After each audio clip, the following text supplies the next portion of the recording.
നമസ്കാരം, എല്ലാ പ്രിയപ്പെട്ട ശ്രോതാക്കൾക്കും സ്വാഗതം. ഇന്ന് ഈ പരിപാടിയിൽ നമ്മൾ സംസാരിക്കുന്നത് സൈബർ തട്ടിപ്പുകളെ കുറിച്ചിട്ടാണ്. സൈബർ തട്ടിപ്പുകൾ എന്ന് പറയുമ്പോൾ കുറച്ചും കൂടി വ്യക്തമായി നമ്മൾ പറയുകയാണെങ്കിൽ ഓൺലൈൻ തട്ടിപ്പ് എന്ന് തന്നെ പറയും. ഇന്ന് ധാരാളം കേട്ടുകൊണ്ടിരിക്കുന്നതാണ്.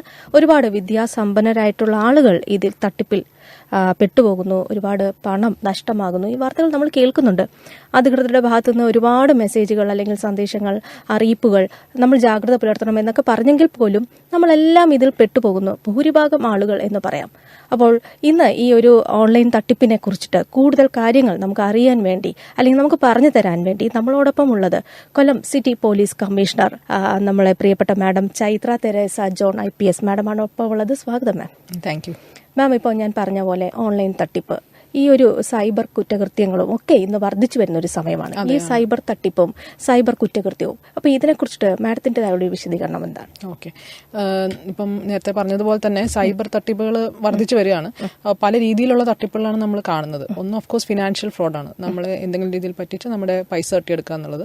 പിന്നെ അത് കൂടാണ്ട് തന്നെ നമ്മുടെ ഐഡന്റിറ്റി തെഫ്റ്റ്. ഇപ്പോൾ ഫോർ എക്സാമ്പിൾ നമ്മുടെ അതേ ഫോട്ടോയും പേരും എല്ലാം വെച്ചിട്ട് വേറെ അക്കൗണ്ട്, സോഷ്യൽ മീഡിയ അക്കൗണ്ടിൽ സ്റ്റാർട്ട് ചെയ്യുക. അതുപോലെ തന്നെയാണ് സൈബർ ബുള്ളിങ്. അപ്പം നമ്മൾ എന്തെങ്കിലും ഒരു പോസ്റ്റ് ഇട്ടതിന്റെ ബേസിസിൽ നമ്മളെ ഒത്തിരി ഇൻസൾട്ട് ചെയ്യുന്ന രീതിയിലും ഹ്യൂമിലേറ്റ് ചെയ്യുന്ന രീതിയിലുള്ള കമന്റുകൾ വരിക. പിന്നെ അടുത്തതായിട്ടുള്ളതാണ് ഈ സെക്ഷൽ ഒഫൻസുകൾ. അത് എസ്പെഷ്യലി മോസ്റ്റ്ലി സ്ത്രീകളാണ് ഫേസ് ചെയ്യുന്നത്. സെക്ഷലി കളർഡ് റിമാർക്സ് ഓൺലൈനായിട്ട് അയക്കുക, ഇമേജസ് അയക്കുക, അല്ലെങ്കിൽ ഫോട്ടോസ് മോർഫ് ചെയ്യുക, വീഡിയോസ് ഷെയർ ചെയ്യുക, ഇങ്ങനത്തെ കുറേ ഇഷ്യൂസും ഉണ്ടാവുന്നുണ്ട്. അപ്പോൾ ഇങ്ങനെ പല രീതിയിലുള്ള സൈബർ ഒഫൻസുകൾ നമ്മൾ റെഗുലറായിട്ട് കാണുന്നുണ്ട്. ഓക്കെ മാം, നമുക്കറിയാം ഇപ്പോൾ കുറേ ആപ്ലിക്കേഷനുകൾ, നമ്മൾ ഫോണിലെല്ലാം നിറയെ ആപ്ലിക്കേഷൻ നമ്മൾ ഡൗൺലോഡ് ചെയ്തിട്ടുണ്ട്. അപ്പോൾ പലതരത്തിലുള്ള നമുക്ക് അറിയിപ്പോൾ വരും, ഇന്ന ആപ്ലിക്കേഷൻ ഉപയോഗിക്കുന്ന നിങ്ങളുടെ ഡേറ്റ ചോർത്തുന്നുണ്ട് എന്നൊക്കെ പറയാറുണ്ട്. ഉദാഹരണത്തിന് ഏറ്റവും നമുക്ക് ഫെമിലിയർ ആയിട്ടുള്ള ഒരു ആപ്ലിക്കേഷൻ ആയിരുന്നു ട്രൂ കോളർ. നമ്മളെല്ലാം ഫോണിൽ ഉപയോഗിക്കുന്നതാണ്. ഇടയ്ക്ക് അങ്ങനെ വന്നു, നിങ്ങൾ ട്രൂ കോളർ അൺഇൻസ്റ്റാൾ ചെയ്യുക, നിങ്ങളുടെ ഡേറ്റ സേഫ് അല്ല. എന്തായിരുന്നു അത്? ഞാൻ ഉൾപ്പെടെയുള്ളവരൊക്കെ, ഞാനൊക്കെ അത് അൺഇൻസ്റ്റാൾ ചെയ്യായിരുന്നു ചെയ്തത്. എന്തായിരുന്നു അതിൻ്റെ തോന്നുന്നത്? ആക്ച്വലി എല്ലാ ആപ്പുകളും അതുപോലെ തന്നെ ഈവൻ നമ്മുടെ ഫോൺ പോലും നമ്മളെ പറ്റിയുള്ള പല രീതിയിലുള്ള ഡേറ്റ കളക്ട് ചെയ്യുന്നുണ്ട്. ഇപ്പം നമുക്ക് ഫോർ എക്സാമ്പിൾ നമ്മൾ റെഗുലറായിട്ട് യൂസ് ചെയ്യുന്ന സോഷ്യൽ മീഡിയ അക്കൗണ്ടിലായിട്ടുള്ള ഫേസ്ബുക്ക് ആണെങ്കിലും ഇൻസ്റ്റാഗ്രാം ആണെങ്കിലും വാട്സാപ്പ് ആണെങ്കിലും നമ്മൾ അതിൻ്റെ പ്രൈവസി സെറ്റിംഗ്സിൽ കൃത്യമായിട്ട് നമ്മൾ പോയി പഠിച്ച് നമ്മൾ നോക്കിയാൽ മാത്രമേ നമ്മൾ എന്തൊക്കെ ഡേറ്റയാണ് ഷെയർ ചെയ്യാൻ ഉദ്ദേശിക്കുന്നത് അത് മാത്രം അവർ എടുക്കുള്ളൂ. അല്ലെങ്കിൽ അവർ ഡീഫോൾട്ടായിട്ട് ഇഷ്ടം പോലെ ഡേറ്റ എടുക്കുന്നുണ്ട്. അപ്പോൾ ഈ ഒരു ആസ്പെക്ട് നമ്മൾ as long as we are using A smart phone, ഈ ഒരു ആസ്പെക്ട് എല്ലാ ആപ്പിലും ഉള്ള ഒരു ഇഷ്യൂ ആണ്. നമ്മൾ എന്തൊക്കെ ഡേറ്റയാണ് നമ്മൾ ഷെയർ ചെയ്യുന്നുള്ളത് നമുക്ക് അറിയില്ല എന്നുള്ളത്. പിന്നെ ഇപ്പോൾ ട്രൂ കോളർ സംബന്ധിച്ചിടത്തോളം ഇങ്ങനെ ഒരു ന്യൂസ് എല്ലായിടത്തും ഉണ്ടായിരുന്നു. പക്ഷേ ഇന്ത്യൻ ഗവൺമെന്റ് ഇപ്പോഴും അത് ബാൻ ചെയ്തിട്ടില്ല. അപ്പം അതിൻ്റെ അകത്തും ഈ പറഞ്ഞ പോലെ പ്രൈവറ്റ് സെറ്റിംഗ്സ്, അതിന്റെ സെറ്റിംഗ്സ് കറക്റ്റായിട്ട് വെച്ച് കഴിഞ്ഞാൽ വേറെ ഇഷ്യൂസ് ഇല്ല എന്നാണ് നമുക്ക് സോഫാർ ലോ എൻഫോഴ്സ്മെന്റ് ഏജൻസീസ് ആയിട്ട് നമുക്ക് പറയാനുള്ളത്. എന്തെങ്കിലും ഉണ്ടെങ്കിൽ അത് ഒരു സർക്കാരിന്റെ ഒരു ഇന്റിമേഷൻ ഇല്ലാണ്ട് നമുക്ക് അങ്ങനെ പറയുന്നത് ശരിയായിരിക്കില്ല. മാഡം, ഇപ്പോൾ എവിടെയാണ് നമ്മളുടെ ഒരു വലിയൊരു പ്രശ്നം? നമ്മളിൽ പലരും ഈ ഒരു തട്ടിപ്പിന് ഇഴയാകുന്നതെന്ന് പറയുന്നത് വിദ്യാസമ്പന്നര് തന്നെയാണ്, അല്ലെ? അത് കൂടുതലെടുത്ത് നോക്കി എല്ലാവർക്കും വിദ്യാഭ്യാസം ഉണ്ട്, നന്നായിട്ട് ഫോൺ ഉപയോഗിക്കാൻ അറിയാവുന്നവർ തന്നെയാണ്. നമ്മൾ ഒരുപാട് ഇപ്പോൾ ഈ പറയുന്ന കണക്ക് അധികൃതരുടെ ഭാഗത്തുനിന്ന് ഒരുപാട് അറിയിപ്പുകളും വരുന്നുണ്ട്. പക്ഷേ നമ്മൾ എന്തുകൊണ്ടാണ് ഇങ്ങനെ പെട്ടുപോകുന്നത്? ഇത്രയും സാഹചര്യങ്ങൾ നൽകിയിട്ടും അല്ലെങ്കിൽ അറിയിപ്പ് നൽകിയിട്ടും എനിക്ക് തോന്നുന്നത് നമ്മൾ ഒരു രീതിയിലുള്ള തട്ടിപ്പിനെ പറ്റി അറിയിപ്പ് കൊടുക്കുമ്പോൾ അല്ലെങ്കിൽ അതിനെപ്പറ്റി അറിയുമ്പോൾ പിന്നെ ആൾക്കാർ അതിനെപ്പറ്റി വേറെ ആ രീതിയിലുള്ള തട്ടിപ്പുകൾ പെടാണ്ടിരിക്കും. പക്ഷെ അപ്പം തന്നെ മോഡസ് മാറും പിന്നെ തട്ടിപ്പിന്റെ. അപ്പൊ ആ മോഡസ് മാറിക്കഴിയുമ്പോൾ പിന്നെ അതിനെപ്പറ്റിയുള്ള അവയർനെസ്സും കാര്യങ്ങളൊക്കെ ആയി വരുമ്പോഴത്തേക്കും കുറെ അങ്ങനെ പൈസ പോയിട്ടുണ്ടാവും. അപ്പൊ അതുകൊണ്ട് ഇതിങ്ങനെ ഒരു കോൺസ്റ്റന്റ്ലി ഇവോൾവിംഗ് ആയിട്ടുള്ള ഒരു സംഭവം ആയതുകൊണ്ടുള്ള ഒരു കാര്യമാണെന്നാണ് എനിക്ക് തോന്നുന്നത്. ഇപ്പൊ ഞാൻ തന്നെ ഓർക്കാണ്, ഇപ്പം ഫോർ എക്സാമ്പിൾ ഇപ്പൊ ഈ വെർച്വൽ അറസ്റ്റിന്റെ ഇപ്പം കുറെ കേസുകൾ വരുന്നുണ്ടല്ലോ. ഇപ്പൊ അത് പക്ഷെ എനിക്ക് തോന്നുന്നു കഴിഞ്ഞൊരു 3-4 months ആയിട്ടാണ് ശരിക്കും പറഞ്ഞാൽ ഇത്രയധികം കേസുകൾ വന്നത്. പക്ഷെ അതിന്റെ തുടക്ക സമയത്ത് ഞാൻ അന്ന് വേറൊരു ജില്ലയിലെ SP ആയിരുന്നു. അപ്പൊ ഞാനിപ്പോ ഓർക്കണ വെച്ചാൽ അന്ന് ഈ വെർച്വൽ അറസ്റ്റിന് നമുക്കും അങ്ങനത്തെ ഒരു ഇൻഫർമേഷൻ വന്ന് തുടങ്ങുന്ന ഒരു സമയമാണ്. അപ്പോൾ ഇങ്ങനെ ഇൻസിഡൻസ് നടക്കുന്നുണ്ടെന്നുള്ളത്. അപ്പം എൻ്റെ ഒഫീഷ്യൽ മെയിൽ ID ഒരു മെയിൽ വന്നു, നിങ്ങളുടെ മെയിൽ ID ഇങ്ങനെ ഏതോ ഒരു CBIന്റെ ഒക്കെ ഒരു എംബ്ലോക്ക് വെച്ചിട്ട് എന്തോ ഒരു പോൺ സൈറ്റിലോട്ട് കയറിയിട്ടുണ്ട്, അപ്പൊ നിങ്ങളെതിരെ കേസ് എടുക്കാൻ പോവാണെന്നൊക്കെ പറഞ്ഞിട്ട് ഒരു മെയിൽ വന്നു. അപ്പോഴാണ് അപ്പം ഞാനത് സൈബർ സെല്ലിന് ആദ്യം വായിക്കുമ്പോൾ ഇപ്പം ആര് വായിച്ചാലും പെട്ടെന്ന് നമ്മൾ എന്തോ ഒരു നമ്മുടെ അതെ എങ്ങനെയായാലും ഇതായി പോകും. അതെ ഇപ്പൊ പിന്നെ ഇത് കണ്ടു നമുക്കറിയാം. പക്ഷെ ആദ്യമേ ഇത് കാണുന്ന അപ്പൊ അതാ പറഞ്ഞ ആ മോഡസ് മാറി മാറി വരുന്നോണ്ടുള്ളൊരു ഇഷ്യൂ. മാഡത്തിന്റെ ഒരു കാര്യം പറഞ്ഞപ്പോൾ എനിക്ക് തോന്നുന്നത് ഒരു ഏറ്റവും കൂടുതൽ അറിയുന്ന നമ്മുടെ ജഡ്ജിന്റെ കാര്യത്തിൽ പോലും ഇങ്ങനെ സംഭവിച്ചിട്ടുണ്ടായിരുന്നു. അത് എനിക്ക് തോന്നുന്നു ഇടയ്ക്കൊക്കെ വാർത്ത ഉണ്ടായിരുന്നു. നമ്മൾ എല്ലാവരും അറിഞ്ഞൊരു കാര്യമാണ്. അദ്ദേഹത്തിന്റെ പേര് വെച്ചിട്ടും ഫേക്ക് ID ഉണ്ടാക്കുക, റിക്വസ്റ്റ് അയക്കുക, പണം ആവശ്യപ്പെടുക, അങ്ങനെയൊക്കെ വന്നിട്ടുണ്ട്. എനിക്ക് തോന്നുന്നു എത്രയും വലിയൊരു വ്യക്തിയുടെ പേരിൽ പോലും വരുമ്പോൾ നമ്മൾ വിശ്വസിക്കുകയാണ്. ഏറ്റവും കൂടുതൽ AI ലൂടെ നമ്മൾ പണം ആവശ്യപ്പെട്ടത് ഇടയ്ക്ക് വെച്ചിട്ട് വലിയൊരു വാർത്തയായിരുന്നല്ലോ. ആളുകളെ കണ്ട് നമ്മൾ വിശ്വസിച്ച് പണം കൊടുക്കും, അങ്ങനെയൊക്കെ സംഭവിക്കുന്നുണ്ടല്ലോ. ഇതിനെ കുറിച്ചിട്ടൊക്കെ എന്തൊരു നിർദ്ദേശമാണ് അപ്പൊ മാമിന് കൊടുക്കുക? നമുക്ക് ആക്ച്വലി ഓരോ ഇവ പറഞ്ഞ പോലെ നമ്മൾക്ക് ഈ ഓരോ മോഡൽസ് വരുമ്പോഴാണ് നമ്മൾ ഇന്ന കാര്യങ്ങളെ കൂടി നമ്മൾ ശ്രദ്ധിക്കണമെന്ന് നമുക്ക് പറയേണ്ട ഒരു ആവശ്യമില്ല. അല്ലെങ്കിൽ നമ്മൾ വിചാരിക്കുന്ന ഇതൊക്കെ നോർമലി എല്ലാവരും ശ്രദ്ധിക്കുന്നതാണെന്ന് പറയുമ്പോൾ അടുത്തത് ഇപ്പോഴത്തെ സാഹചര്യം ശരിക്കും അങ്ങനെയാണ്. നമുക്ക് അതുകൊണ്ട് തന്നെ നമ്മുടെ ശ്രോതാക്കൾ കുറേയേറെ സംശയങ്ങൾ നമുക്ക് ചോദിച്ചിട്ടുണ്ട് മാം വരുമ്പോൾ ചോദിക്കാനായിട്ട്. അപ്പൊ അത്രയും കുറെ മെസ്സേജുകളുണ്ട്. അതിൽ ഞാൻ ആദ്യത്തെ ഒരു മെസ്സേജിലേക്ക് ഒന്ന് പോട്ടെ മാഡത്തിനോട് ചോദിക്കാനായി. അപ്പോൾ ഫേസ്ബുക്ക്, ഇൻസ്റ്റാഗ്രാം തുടങ്ങിയവയിൽ കാണിക്കുന്ന പരസ്യങ്ങളും മറ്റും വിശ്വാസയോഗ്യമാണോ? ഷെയർ ട്രെയിനിങ് കൊടുക്കുന്നതും അതിൽ ഇൻവെസ്റ്റ് ചെയ്താൽ ലക്ഷങ്ങൾ ലഭിക്കും എന്നുള്ള പരസ്യങ്ങൾ കാണാറുണ്ട്. അവയൊക്കെ വിശ്വസനീയമാണോ? അതിൽ മുതൽ മുടക്കിയാൽ ലാഭം കിട്ടുമോ? ഇതായിരുന്നു നമുക്ക് ആദ്യം വന്നൊരു മെസ്സേജ്. ഇതിനെക്കുറിച്ച് മാമിന്റെ ഒരു മറുപടി എന്താ? നമുക്കെന്താ വെച്ചാൽ ആക്ച്വലി ഇപ്പോൾ സോഷ്യൽ മീഡിയ വഴി വരുന്ന പരസ്യങ്ങൾ ലിങ്കുകളും നമുക്ക് ഓരോന്നും വെരിഫൈ ചെയ്യാനുള്ള ഒരു വഴിയില്ല. അപ്പം ഈ എല്ലാ ലിങ്കും അപ്പം നമ്മൾ എങ്ങനെയാണെങ്കിലും ആ ലിങ്കിൽ എന്തെങ്കിലും ഒരു തെറ്റായിട്ടുള്ള ഒരു കാര്യം ഉണ്ടാവും എന്നുള്ള ഒരു അണ്ടർസ്റ്റാൻഡിങ്ങിൽ വേണം എങ്ങനെയായാലും അത് ഓപ്പൺ ചെയ്യാനായിട്ട്. എസ്പെഷ്യലി ഭയങ്കരമായിട്ടുള്ള പ്രോഫിറ്റൊക്കെ പ്രോമിസ് ചെയ്യുന്ന ലിങ്കുകൾ വരുമ്പം ഡെഫിനറ്റ് ആയിട്ട് നമ്മൾ അത് ഡൗട്ട്ഫുൾ ആയിട്ട് തന്നെ കാണാൻ പാടുള്ളൂ. പിന്നെ രണ്ടാമത്തെ കാര്യം, ഈ ഷെയർ ട്രേഡിംഗ് എന്ന് പറഞ്ഞിട്ട് നോർമലി ഇങ്ങനെ ഒരു ലിങ്ക് വരുമ്പോൾ ആ ലിങ്കിൽ പ്രസ് ചെയ്യുമ്പോൾ തന്നെ ഒന്നെങ്കിൽ ഇതിൽ വാട്സാപ്പ് ഗ്രൂപ്പുകളിലോട്ടോ ടെലിഗ്രാം ഗ്രൂപ്പുകളിലോട്ടോ ആണ് പിന്നെ ലിങ്ക് പോകുന്നത്. പിന്നെ ആ വാട്സാപ്പ് ഗ്രൂപ്പുകൾ ടെലിഗ്രാം ഗ്രൂപ്പുകളിൽ കുറേ ക്ലാസ്സുകൾ കൊടുക്കുക, ചിലപ്പോൾ 3-4 മാസം ക്ലാസ് കൊടുത്തതിന് ശേഷമാണ് പൈസ ഇൻവെസ്റ്റ് ചെയ്യാൻ പറയുകയും എല്ലാ കാര്യങ്ങളും നടത്തുന്നത്. അപ്പം ചില തട്ടിപ്പുകളിൽ വെച്ചാൽ അവർ ഡിമാറ്റ് അക്കൗണ്ട് എടുപ്പിക്കില്ല. ഷെയർ ട്രേഡിങ്ങിന് വേണ്ടിയിട്ട് നിർബന്ധമായിട്ടും ഡിമാറ്റ് അക്കൗണ്ട് ഇല്ലാണ്ട് ഷെയർ ട്രേഡിംഗ് ചെയ്യാൻ പറ്റത്തില്ല. അപ്പോൾ അതുകൊണ്ട് പക്ഷേ ചില ആൾക്കാർക്ക് ഈ വെർച്വൽ അക്കൗണ്ടുകൾ ഉണ്ടാക്കിയിട്ട് അതിലോട്ടൊരു വെബ്സൈറ്റിലോട്ട് ഒരു വെർച്വൽ അക്കൗണ്ട് ഉണ്ടാക്കി അതിലോട്ട് നമുക്ക് ലോഗിൻ ചെയ്യാൻ കഴിയും. എന്നിട്ട് അതിൽ നമ്മുടെ പൈസ പോകുന്നതും വരുന്നതും എല്ലാം കൃത്യമായിട്ട് കാണിക്കും. പക്ഷേ ആസ് ലോങ് ആസ് ഒരു ഡിമാറ്റ് അക്കൗണ്ട് ഇല്ല എന്നുണ്ടെങ്കിൽ ഈ കാണിക്കുന്നതെല്ലാം തന്നെ തെറ്റാണ്. ഈ കാണിക്കുന്നതെല്ലാം തന്നെ കളിപ്പീരാണ്. അപ്പം അതാ മിക്ക തട്ടിപ്പുകളും ഡിമാറ്റ് അക്കൗണ്ട് ഉണ്ടാവാറില്ല. പിന്നെ ഇപ്പം ചില തട്ടിപ്പുകൾ ഡിമാറ്റ് അക്കൗണ്ട് എടുപ്പിച്ചുകൊണ്ട് ചെയ്യുന്നത് വരെയുണ്ട്. പക്ഷേ അപ്പം നിങ്ങളുടെ എന്തെങ്കിലും ഒരു പേഴ്സണൽ വാളറ്റോ എന്തെങ്കിലും ഒരു അങ്ങനെ എന്തെങ്കിലും ക്രിയേറ്റ് ചെയ്തിട്ട് അതിലോട്ട് പൈസ ഇട്ട് അതിൻ്റെ അകത്ത് പ്രോഫിറ്റ്സ് കാണിക്കും. പക്ഷേ അത് നിങ്ങൾ അങ്ങനെ ആദ്യത്തെ ഒരു പ്രോഫിറ്റ് എന്തെങ്കിലും വരുമ്പോൾ അത് തിരിച്ചെടുക്കാനോ അല്ലെങ്കിൽ 2-3 പ്രോഫിറ്റ് വരുമ്പോൾ തിരിച്ചെടുക്കാനോ ശ്രമിക്കണം. അത് തിരിച്ച് വരുന്നില്ല എന്നുണ്ടെങ്കിൽ ഉറപ്പായിട്ടും ആ തട്ടിപ്പാണ്. നോർമലി സംഭവിക്കുകയെന്ന് വെച്ചാൽ ആദ്യത്തെ 1-2 ഒക്കെ നമുക്ക് തിരിച്ചു കുറച്ച് പൈസ കിട്ടും. പക്ഷെ അതിന്റെ വിശ്വാസത്തിൽ നമ്മൾ പിന്നെയും പൈസ ഇടുകയും ചെയ്യും. അതിന്റെ ഒരു നല്ലൊരു എമൗണ്ട് ആകുമ്പോഴായിരിക്കും നമ്മൾ ചിലപ്പോൾ തിരിച്ചെടുക്കാനായിട്ട് ശ്രമിക്കുന്നത്. അപ്പോൾ അവർ പറയും ഇത്രയും പൈസ തിരിച്ചെടുക്കണമെങ്കിൽ ഇത്രയും കൂടി പൈസ തരണം എന്ന് പറയും. അങ്ങനെയാണ് പിന്നെ ആൾക്കാർ ഇൻവെസ്റ്റ് ചെയ്ത് പോകുന്നത്. അപ്പം ഇത് നിങ്ങൾക്ക് ഡയറക്റ്റ്ലി ആക്സസ് ഇല്ലാത്ത അക്കൗണ്ടുകളിലോട്ട് പൈസ പോകുന്നുണ്ടോ നിങ്ങൾ കണ്ടു കഴിഞ്ഞാൽ ഒരു കാരണവശാലും അതൊന്നും വിശ്വസിക്കാൻ പറ്റുന്നതല്ല. പിന്നെ ഡിമാറ്റ് അക്കൗണ്ട് ഇല്ലാണ്ട് ഒരു ഷെയർ ട്രേഡിംഗ് നടക്കില്ല. അപ്പോൾ അത് ആരെന്തൊക്കെ ക്ലാസ് എടുത്ത് പറഞ്ഞാലും ഡിമാറ്റ് അക്കൗണ്ട് എന്തായാലും ഉണ്ടെങ്കിൽ മാത്രമേ ഇത് ചെയ്യാൻ പറ്റുള്ളൂ. അപ്പോൾ ഡിമാറ്റ് അക്കൗണ്ടിന്റെ അതിലോട്ട് ലോഗിൻ ചെയ്യുന്ന പാസ്വേഡും അതിന്റെ ബാക്കിയുള്ള ഡീറ്റെയിൽസ് എല്ലാം നിങ്ങൾ പേഴ്സണലി തന്നെ വെക്കണം. ഈ പറയുന്ന ഏജൻസിക്കോ അല്ലെങ്കിൽ ഈ ട്യൂട്ടർ ചെയ്യുന്ന ആൾക്കാർക്കോ ഒരു കാരണവശാലും കൊടുക്കാനും പാടില്ല. ഓക്കെ, നമ്മുടെ ഈ കൊല്ലം എത്രത്തോളം ഇതിൽ പെട്ടുപോകുന്നുണ്ട് ഇത്തരം തട്ടിപ്പുകളിൽ? മറ്റേ ജില്ലകളെ വെച്ച് നോക്കുമ്പോൾ നമ്മളിപ്പോൾ നമ്മുടെ ജില്ലയെ കുറിച്ച് സംസാരിക്കണം, അത് വെച്ചിട്ട് ഞാൻ ചോദിക്കായിരുന്നു. നമുക്ക് എന്താ വെച്ചാൽ ഇപ്പോൾ ഒരു കമ്പാരിസൺ എടുക്കാൻ എൻ്റെ അടുത്ത് ഡേറ്റ ഇല്ല. പക്ഷേ എല്ലായിടത്തും ഉള്ളത് അത്രയും തന്നെ എന്തായാലും ഇവിടെ ഉണ്ട്, സംഭവിക്കുന്നുണ്ട്. എസ്പെഷ്യലി ഇപ്പോൾ റീസെന്റ് ആയിട്ട് ഇപ്പം 2-3 ഇൻസിഡൻസ്. ഒന്നൊരു വെർച്വൽ അറസ്റ്റ് ആയിരുന്നു. ഇപ്പം ഈ പറഞ്ഞതുപോലെ ഒരു സർക്കാർ ഉദ്യോഗസ്ഥരാണ്, എന്നിട്ട് പോലും ഈ പറഞ്ഞതുപോലെ വെർച്വൽ അറസ്റ്റ് ആയി എന്ന് പറഞ്ഞിട്ട് അവിടെ പേടിച്ചിരിക്കുകയായിരുന്നു. പിന്നെ പോലീസിനെ അറിയിച്ചപ്പോഴാണ് പോലീസ് അപ്പം തന്നെ പോലീസ് ചെന്നിട്ടാണ് പിന്നെ അത് അങ്ങനെ ഒരു സംഭവം ഇല്ല എന്നുള്ളത് മനസ്സിലായത്. അതുപോലെ തന്നെ എനിക്ക് തോന്നുന്നത് കഴിഞ്ഞ ദിവസം ഈ പറഞ്ഞ പോലെ ഷെയർ ട്രേഡിംഗ് നടത്തി കുറേ ഞങ്ങൾക്ക് റിപ്പോർട്ട് ആവുന്നത് തന്നെ ഒരു 3-4 ദിവസം കഴിഞ്ഞിട്ടാണ്. അപ്പോഴത്തേക്ക് ഒരു 1 crore rupees പോയി കഴിഞ്ഞിരുന്നു. അപ്പോൾ ഇതുപോലത്തെ എന്തായാലും കൊല്ലത്തും നല്ലപോലെ ആക്ച്വലി അതുകൊണ്ടാണ് ഞാൻ ഇതിങ്ങനെ ഒരു പ്രോഗ്രാം നടത്താമെന്ന് വിചാരിച്ചത്. ഇപ്പം ഞാൻ വന്നതിന് ശേഷം തന്നെ ഒരു 3-4 ഭയങ്കരമായിട്ടുള്ള എമൗണ്ട്സ് പോകുന്ന 2-3 ഇൻസിഡൻസ് ഉണ്ടായി. അപ്പോൾ അതുകൊണ്ടാണ് ഒരു അവയർനെസ്സിന് ഇങ്ങനെ ഒരു പ്രോഗ്രാം ചെയ്യാമെന്ന് വിചാരിച്ചു. ഓക്കെ, നമുക്ക് അടുത്തൊരു മെസ്സേജിലേക്ക് കൂടെ പോകാം. നമ്മുടെ ശ്രോതാവ് അയച്ചതാണ്. എന്റെ ആധാർ നമ്പർ ഉപയോഗിച്ച് മറ്റ് സംസ്ഥാനങ്ങളിൽ കോടികളുടെ ബാങ്ക് ഇടപാടുകൾ നടന്നുവെന്നും അതെല്ലാം ഹവാല ഇടപാടുകളാണെന്നും അതിന്റെ തെളിവിലേക്ക് നമ്മുടെ ആധാറിന്റെ പകർപ്പും CBIയുടെയും എൻഫോഴ്സ്മെന്റിന്റെയും കോടതിയുടെയും ഉത്തരവും നമുക്ക് അയച്ചു തരുന്നു. ഇങ്ങനെ പലരുടെയും പണം നഷ്ടപ്പെട്ടതായി വാർത്ത വന്നിട്ടുണ്ട്. എന്താണ് ഇതിന്റെ പിന്നിൽ? അപ്പം ഇത് ബേസിക്കലി ഇതാണ് ഇങ്ങനത്തെ ഇങ്ങനെ വെച്ച് സ്റ്റാർട്ട് ചെയ്തിട്ടാണ് പിന്നീട് വെർച്വൽ അറസ്റ്റിലോട്ടും പിന്നെ വെർച്വൽ അറസ്റ്റ് ഒഴിവാക്കാനായിട്ട് പൈസ ചോദിക്കുന്ന ഒരു സംഭവത്തിലോട്ടും പോകുന്നത്. ഇങ്ങനെ എന്തെങ്കിലും ഒരു എന്താ പറയുക CBIന്നോ എൻഫോഴ്സ്മെന്റിന്നോ എന്തെങ്കിലും ഒരു ഇന്റിമേഷൻ നിങ്ങൾക്ക് എന്തെങ്കിലും കിട്ടുന്നുണ്ടെങ്കിൽ ഇമ്മീഡിയറ്റ് ആയിട്ട് നിങ്ങൾ ലോക്കൽ പോലീസ് സ്റ്റേഷനിൽ അറിയിക്കുക ചെയ്യേണ്ടത്. അല്ലാണ്ട് അതിനെ വിശ്വസിച്ച് പിന്നെ അവരെ നിങ്ങൾ ആരും ഡയറക്റ്റായിട്ട് കോൺടാക്ട് ചെയ്യേണ്ട ഒരു ആവശ്യമില്ല. ഇങ്ങനെ എന്തെങ്കിലും ഒരു വേറെ ഏതെങ്കിലും ഏജൻസിന്റെ ഭാഗത്തുനിന്നോ എന്തെങ്കിലും മെസ്സേജസ് വരുന്നുണ്ടെങ്കിൽ നിങ്ങൾ ഉറപ്പായിട്ട് നിങ്ങളുടെ ലോക്കൽ പോലീസ് സ്റ്റേഷനെ വിളിച്ച് നിങ്ങൾ കൺഫേം ചെയ്യുക എന്താണ് കാര്യം എന്നുള്ളത്. പിന്നെ ഇത് ഇങ്ങനെ ആദ്യമേ ഇങ്ങനെ നിങ്ങൾ എന്തോ ഒരു ഒഫൻസിൽ പെട്ടു എന്ന് പറഞ്ഞ് സ്റ്റാർട്ട് ചെയ്തിട്ടാണ് പിന്നെ ഈ വീഡിയോ കോള് വിളിക്കുകയും വീഡിയോ കോൾ വിളിച്ചിട്ട് നിങ്ങൾ വെർച്വൽ അറസ്റ്റിലായി എന്ന് പറയുകയും പിന്നെ വെർച്വൽ അറസ്റ്റ് ഒഴിവാക്കാനോ അല്ലെങ്കിൽ വാറന്റ് ഒഴിവാക്കാനോ ഇത്രയും പൈസ തരണമെന്ന് പറഞ്ഞ് അങ്ങനെ പൈസ ചോദിച്ച് ഒത്തിരി പൈസ അവർ കയ്യിലെടുക്കുന്നത്.